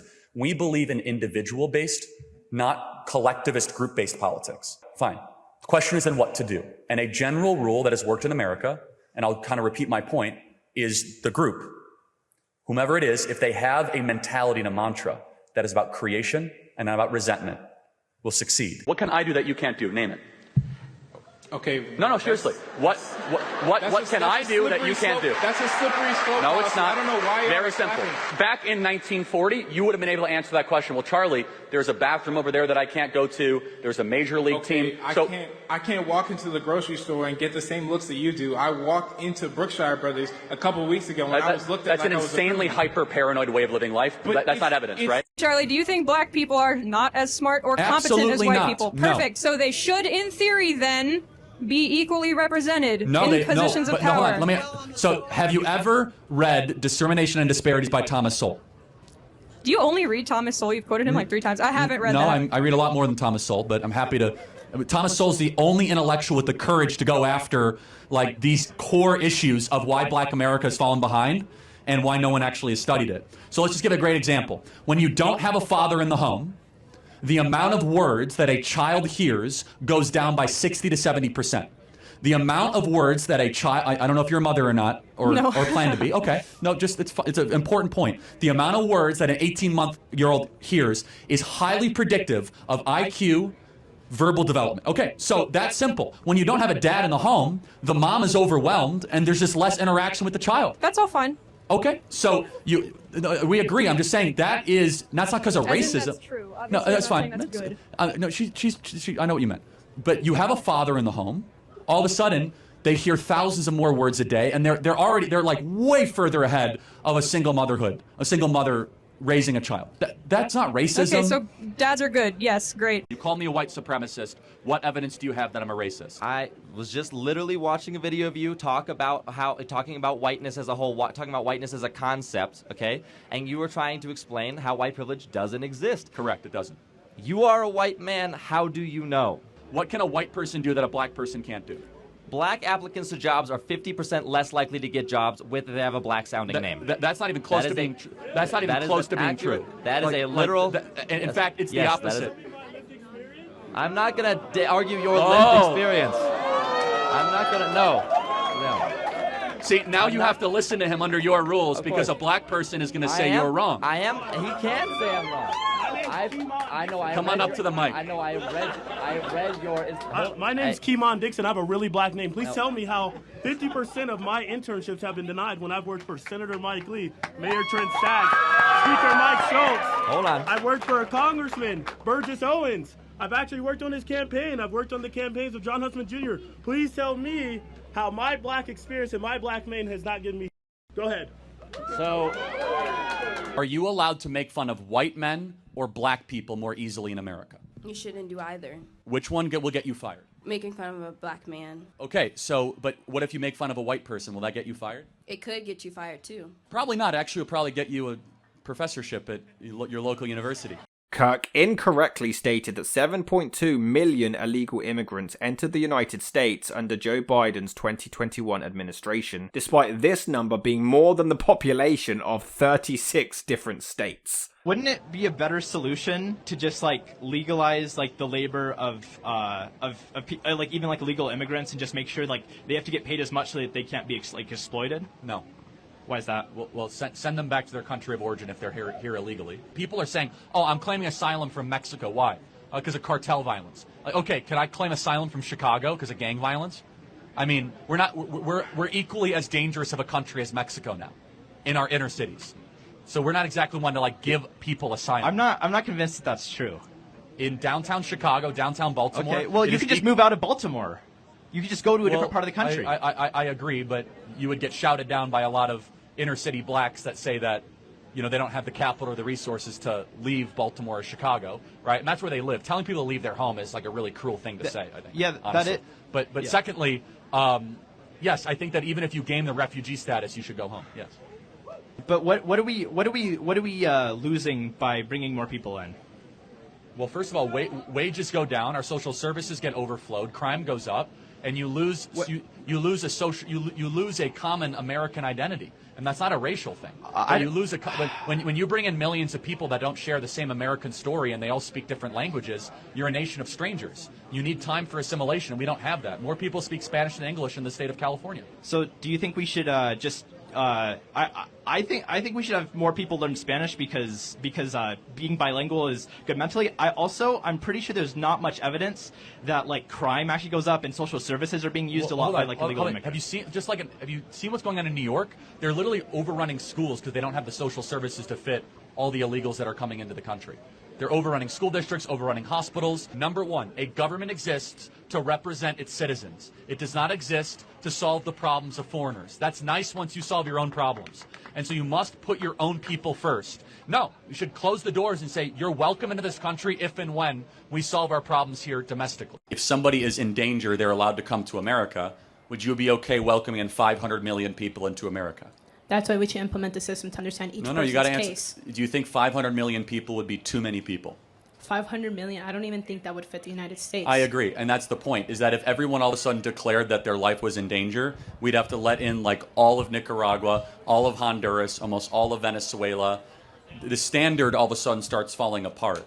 And we find that people lie about this, they deceive it. Here's my perspective. Why don't we try to empower those people to make the countries they're coming from greater and stronger, or else this problem will actually never be fixed at the root level?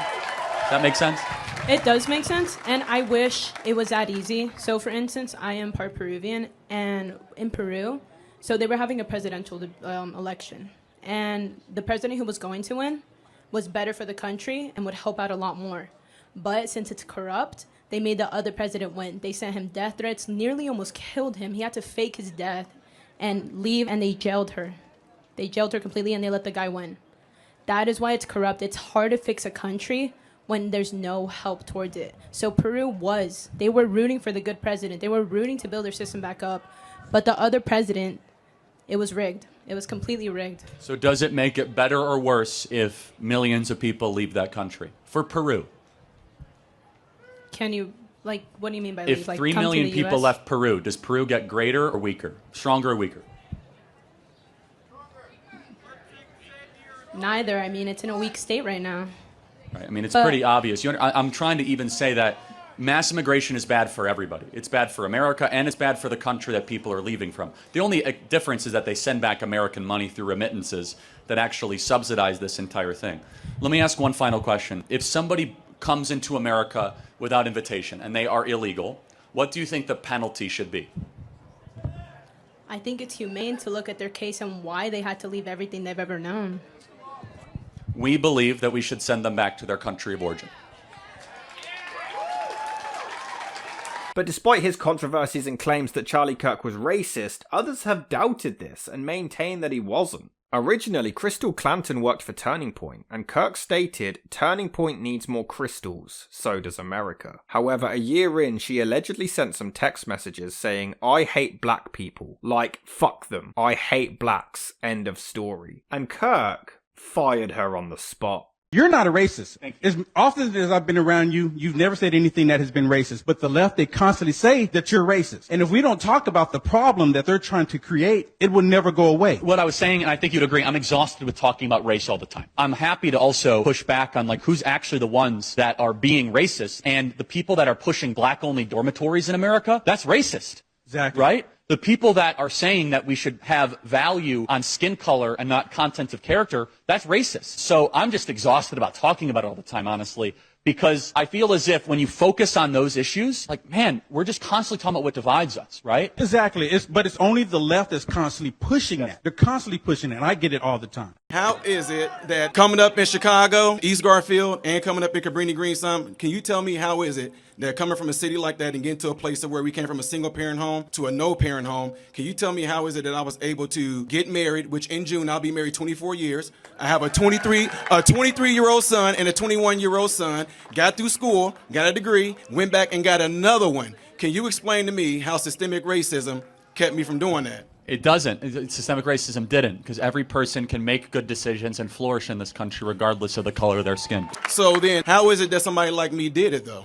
I mean, wait, I'm black. I'm coming up in an oppressed era, so can you tell me how I was able to achieve that? You tell me.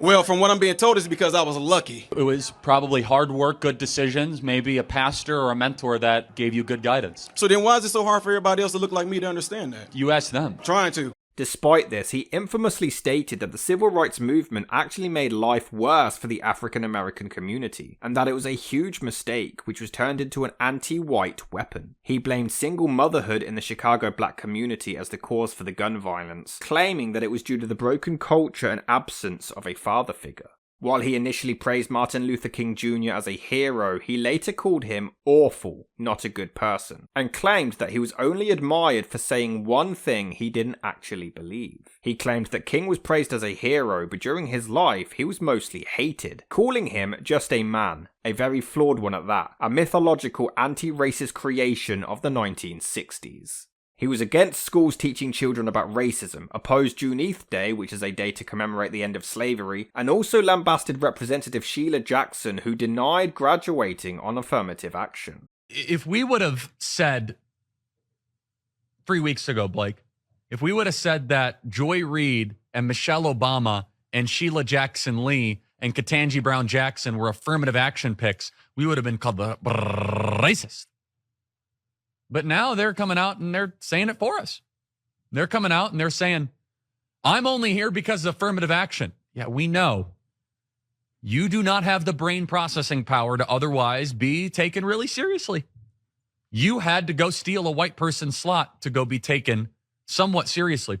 He blamed the high death toll of the July 2025 Central Texas floods on the diversity, equity, and inclusion issue. And even when people like Ariana Zarutska were murdered, Kirk stuck to his guns, claiming that Democrats were spreading a false narrative that black people were being targeted, saying white individuals are actually more likely to be attacked, especially even per capita, by black individuals in this country. DEI is very outcome-based, meaning that we are going to prevent otherwise qualified white and Asians to be able to get a position because we want to try to even the score. We are opportunity-based. We want to try to make it so that people have opportunity, but if there's different outcomes, then so be it. And so we are not obsessed about trying to have the same outcomes at the end of hiring practices or military exercise. Let's talk about military in particular. I don't think it matters the color of the skin of the people in our military. It matters, are they good at killing the enemy and good at doing their job? The only thing that should matter when it comes to running the U.S. military, the only thing that should matter when you're trying to staff a corporation or a college is, are you competent, not the melanin content in the color of your skin. Stop talking about race all the time. Race doesn't mean anything. Because I look at you not as a black guy, but as a human being made in the image of God, and I want to know what you bring to the table. Are you good at the job? Are you better than your competitor? Because let me just pause for a second. I just want you to hear out what we believe. Is that when you talk about race all the time, you start to resegregate society based on tribes, and you lose this idea of e pluribus unum, all made in the image of God, out of many one. And yes, we have made many mistakes in our past, but we were getting closer as a country in my childhood as being not obsessed with race. We've become more race-obsessed over the last 10 years, especially the last 5 years, which is why we're seeing the anti-DEI movement, which actually ends up hurting people of color more than previously. And I guess the biggest question, though, is that why should race matter at all? Shouldn't we just de-emphasize? What do you think about blind hiring? Are you for blind hiring? No. No. So why not? Because blind hiring, for those who don't know, is based on merit, where you don't it's look. not. So what's blind hiring? Blind hiring would be that you do not put the race actually when you submit for, you don't even see the person when you interview them for a job. No. That's one part of blind hiring. There's multiple ways to do blind hiring. But at the end of the day, blind hiring is exactly not knowing the person's race, age, or gender. That's based on merit. Like you said, you want merit, correct? Well, hold on. Those things can factor into merit as well. For example, if I'm trying to hire for an Amazon warehouse worker, and all of a sudden I find out that they're at 69 with 1 year left from retirement and the age is not disclosed, wouldn't I prefer to have a 24-year-old man than a 69-year-old woman who's overweight? You're moving the goalpost. Let's bring it back here. No, the whole point was about blind hiring. No, right? you said race, sex, and age is not incorporated. Correct. I think you should have a full picture of a human being is when you hire them. So you care about diversity? No, actually, I don't.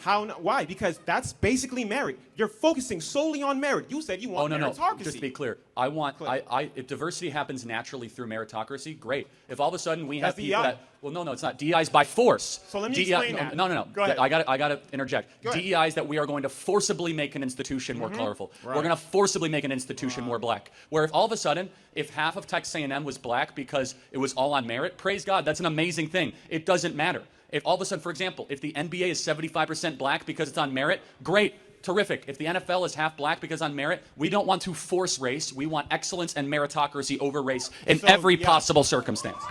So you're very anti-DEI, I suppose. Oh, yes, very much so. I mean, like, for example, do you think the NBA should be half Asian? I don't care. If they're better than any of the players that come out of our if they're better, exactly. Excellence matters more than skin color. We agree. Yes, better. Agree. Better, not skin color. That's what we are pro-merit, not pro-DEI. That's the point. If you believe that is true, then you would support DEI, because DEI is what defends other people that are foreign. What are you talking about? DEI is literally pro-diversity. We need these protections to be able to protect people that are different So from how us. is it that the NBA is 75% black? It's because they're better at basketball than white people generally are. It's not because That's because of DEI. No, really? What DEI? No, seriously. What DEI program or policy does the NBA have? Do they have a stated goal saying we're only going to hire black people? No, the NBA owners say we want the best basketball players, and they end up with a 75% black league. The NFL, it's a cutthroat business. They want the best possible football players. They end up with 50% of the NFL being a black league. We want the best. We want better. We don't care about the color of your skin. We want merit and we want excellence in this country. I'm sorry, if I see a black pilot, I'm going to be like, boy, I hope he's qualified. Because of DEI, it begs the question, when you see a black pilot, you wonder, you say, I hope they are qualified. If I'm dealing with somebody in customer service who's a moronic black woman, I wonder, is she there because of her excellence, or is she there because of affirmative action? It almost creates thought patterns that are not necessarily, no one really cares when it's HR managers. No one cared when it was, just kind of paper shufflers or even engineers. But now when it's like, wait, hold on a second. You're going to remove my appendix and you're a black lesbian? Are white people represented fairly in the National Basketball Association? Who cares? What political power does the we're all national... about fair representation. Listen. I think that it should, by law, half of the NBA should be white. Great, fine. And the product would suck. Lobby for it. Because I don't blacks care. are much better at basketball than we whites are. What political power does the NBA have? A lot, actually. The NBA reaches millions of people every day. They have slogans that people internalize. In fact, if the NBA had no political power, why would they have to wear Black Lives Matter on all their jerseys? Why would politicians try to get their endorsements all the time? The NBA is more powerful than Congress in some ways of shaping the minds. I think it's your turn to be academically dishonest. Hold on now, a second. But sure. No. But if you want fair representation, just to be clear, then why would you not be against whites by law being half of the National Basketball Association? Right now, black people make up 88% of the NBA. Do it. Great. Who cares? No, I don't care. The point is this, is that merit should triumph over all of it. Which is awesome. Okay, so merit should triumph. We agree. Okay. What's your biggest piece of advice for somebody looking to start out in politics? Do the hard stuff. Knock on doors. Make phone calls. There we go. Be unafraid to get the grassroots of it. He disapproved of immigration, especially Indian Americans, claiming that they were decreasing job opportunities for Americans, and even claimed that race was a much less important issue than religion. He disapproved of Hinduism, stating, when you have multiple gods, you get different moralities, and the West has largely embraced the idea that there is a standard of conduct or a best way to live. I don't seek to be inclusive, I seek what is best, and the 10 Commandments are what is best. Would it be offensive to a young Hindu kid? Maybe, maybe not. But it is also a reminder they're living in a country that's a monotheistic country. Kirk called for the Bureau of Indian Affairs to be completely abolished, describing it as the most mismanaged and inefficient government agency, and referred to Native Americans as the most impoverished American demographic despite receiving the most government benefits. Charlie claimed that Jews were the #1 founders for Marxist policies and said that Jews control not just the colleges, it's the non-profits, it's the movies, it's Hollywood, it's all of it. Billionaire Elon Musk actually jumped in to endorse Kirk's sentiment, claiming Jewish communities have been pushing the exact kind of hatred against whites that they claim to want people to stop using against them. This led to both of them being accused of being anti-Semitic, which Kirk denied. The philosophical foundation of anti-whiteness has been largely financed by Jewish donors. To combat the allegations, Kirk actually told his followers to not hate the Jews, calling it demonic and evil. No non-Jewish person my age has a longer or clearer record of support for Israel, sympathy with the Jewish people, or opposition to anti-Semitism than I do. He always supported Israel in the war against Palestine, claiming, I'm very pro-Israel and my whole life I have defended Israel, claiming that Israel is the sword the left is using to slit the throat of America. I'm not going to justify every military maneuver of a 100,000 person army. Instead, what I will do is I'll be clear that there is a good guy and there is a bad guy. I honestly... It's not the morality of a child. Well, hold on. It's interesting you say that, because a child who knows that Israel is the good guy and Hamas is bad has a lot more wisdom than a student like yourself at Cambridge University. 24 years ago, a group of Muslims killed 2,753 people on 9/11. Now a Muslim socialist is on pace to run New York City. It's not Islamophobia to notice that Muslims want to import values into the West that seek to destabilize our civilization.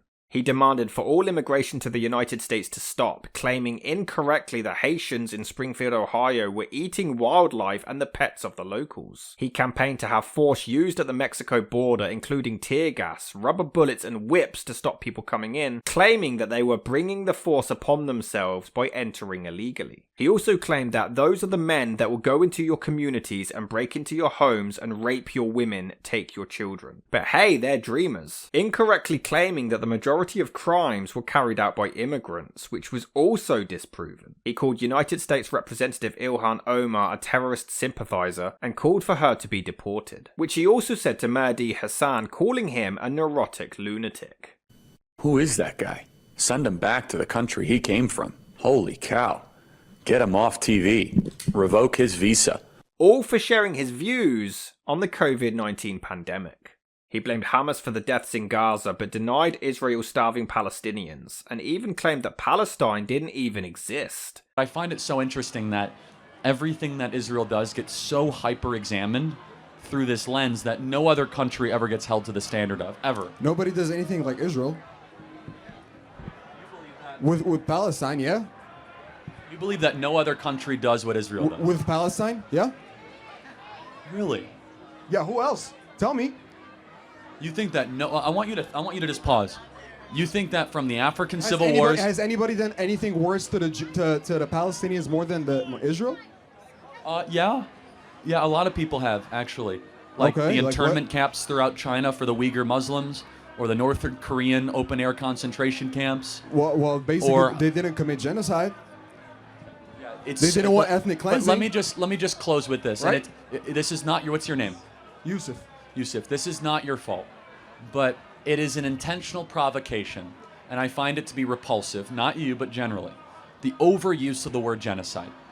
Because when you keep on using genocide, you're basically trying to cheapen actual genocides that have happened the last 100 years. Why would I have to cheapen it? I still believe that there are other genocides that happen too. So you think... So you think if I say that it's a genocide... I just want to make sure I understand this. You think that Israel's intentionally trying to as many people of Gaza as possible? Yes. Well, they're not doing a great job of it because the population keeps on going up. I don't even want to say we're going to agree to disagree. I don't even know what planet you're coming from for this stuff. I think that I just say that. For what stuff? For what stuff you think? What? All of it. Just the idea that you would even entertain the idea that Jews could live peacefully under Muslims, that you're looking at a two-state solution. It's fine. I'm not trying to criticize you. I just don't. Do you think that? In which country that looks more like American values, Israel or the Palestinian Authority? I think Israel. Yeah. Okay. Yeah.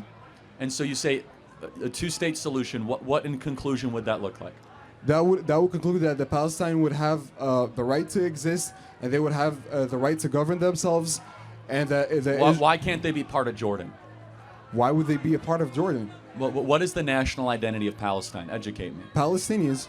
What is that? Like, what do you mean? What is that? Yeah, what ethnicity are they? Arabs. Okay, so all Arabs are Palestinians? No, but they are Arabs. What you trying to say? What is your point? I'm trying to say, because at what point does somebody become a Palestinian? When he was born in Palestine, or if his parents are Palestinians? Again, this is why we're talking past each other. What you trying to say? I don't think the place exists. What? Because it doesn't. It's called Judea and Samaria. It's not called Palestine. You don't believe that Palestine have the right to exist? No, everyone has a right to exist. Show me where it is. It's a non-existent place. With the war in the Middle East, do you think it was a defensible decision to tell the Israelis you wanted Trump Gaza, to agree for Israel to invade the Gaza Strip, and to continue to murder thousands of innocent children and civilians in a pointless war? Is that in America's interest? Is that in humanity's interest? Well, first of all, you should know something about Trump. There's something, if you realize with Trump over the last 10 years, he is quite the social media user and uses hyperbolic language at times. But let me ask you, in the conflict of Israel versus Hamas, who's the good guy? I believe both Hamas and the Israeli government are evil, but I think also that there is no justification. Are they equally? There is no justification for the murder and mutilation of thousands of innocent people and children in a futile... Let's zero in on it. There is no justification, Mr. Kirk, for invading hospitals, for bombing innocent populations and dragging out a war which is damaging Israel and the West's security. You've made that point, but... Well, it's not a point, it's a moral truth, isn't it? Okay, yeah.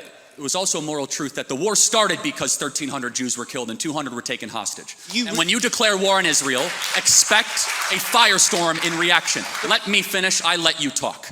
Israel, at its holiest day of the calendar year besides Yom Kippur and Rosh Hashanah, Samat Torah, the 50-year anniversary of the Six-Day War. On Shabbat, Hamas invaded Israel, deciding to go recklessly to music concerts, to homes, to kibbutzes, and taking 200 plus hostages. They knew what they were doing. In one of the most cloistered urban environments on the planet, 2 million people live in a place where it's impossible to wage war. Impossible. Where they wear civilian clothing, they violate every tenet of the Geneva Convention, and the IDF, when they do something right, they get no credit. When they do life-saving surgeries of a Gazan child, they get no credit. When they drop leaflets, they get no credit. But when they happen to bomb a place where they are operating their military from, which we now know from third-party verified sources, hundreds of Hamas military operations are in mosques, schools, and hospitals. I'm sorry, the country where they were living in relative peace on October 6th, that all of a sudden we had a war and Hamas started the war. And I don't see people that were really upset about the 2 million Germans that were killed in World War II, civilians. A tragic truth of war is that civilians die.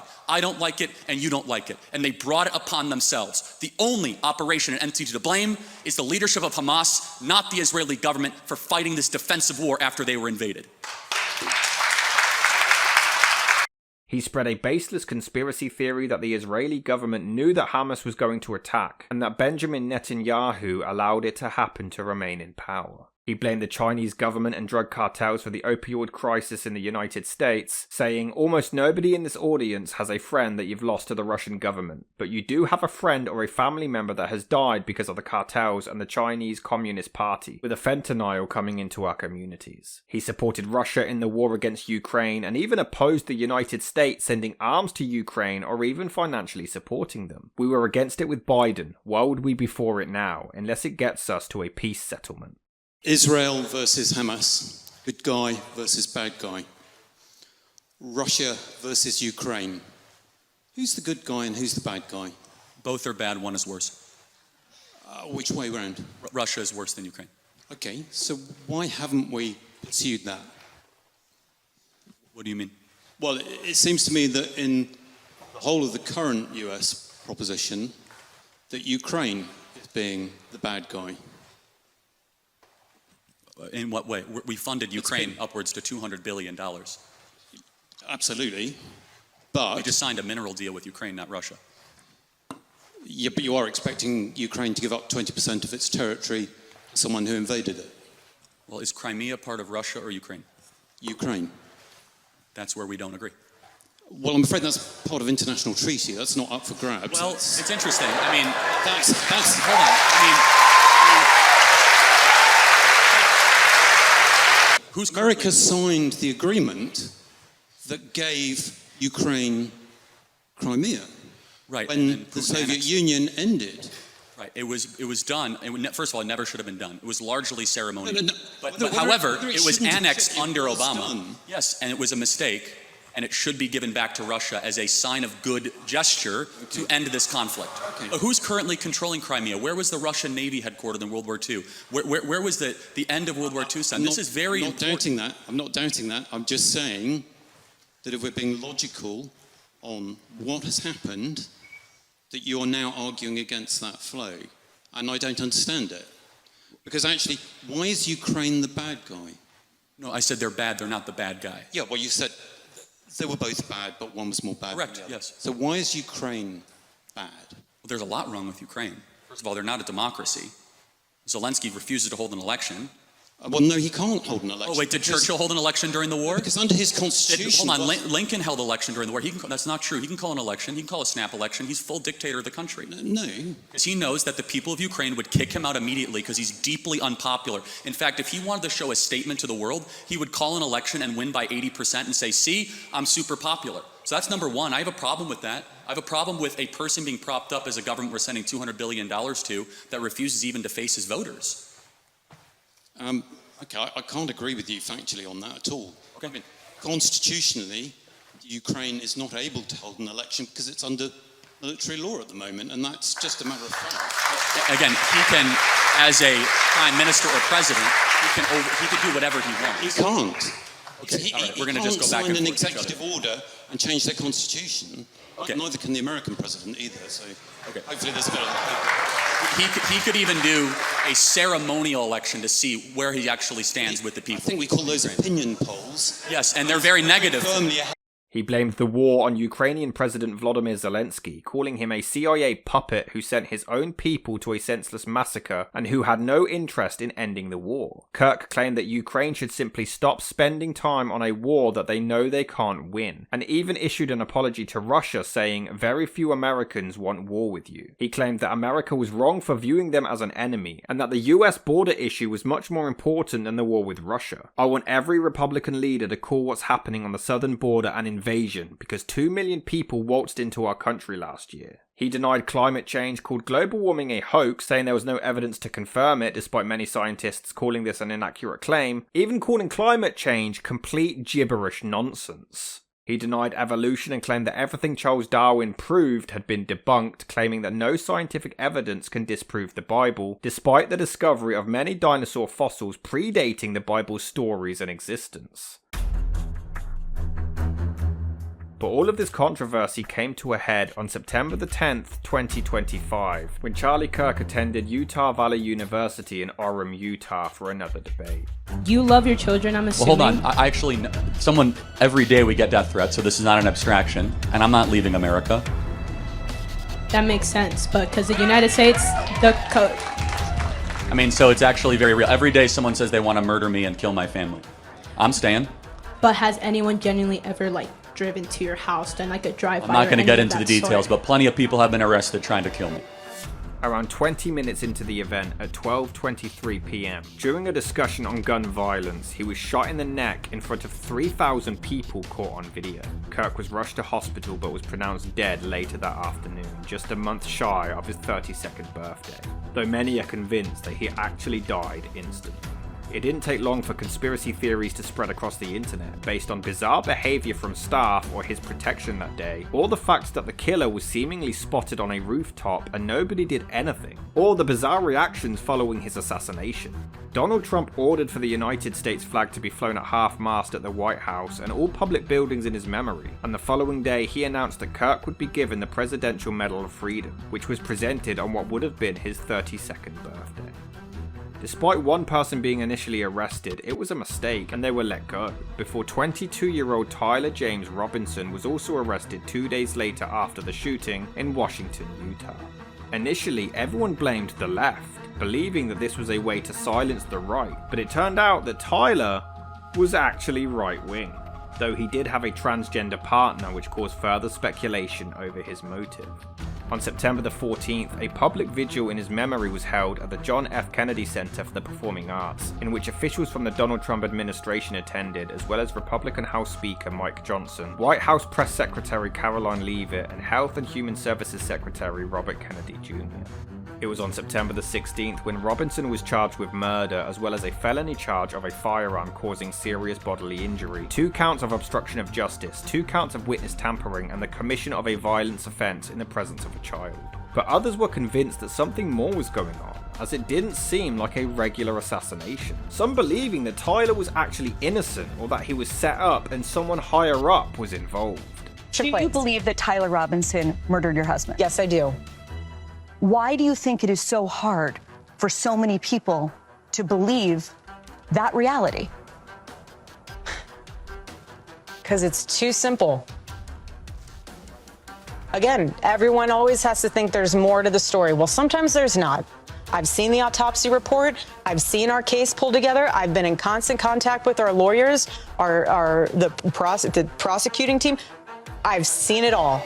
Charlie Kirk had always maintained that he didn't believe Donald Trump was actually in the Epstein files, and he began to campaign for the files to be released to prove it, despite Trump's reluctance to do so before he was fatally shot.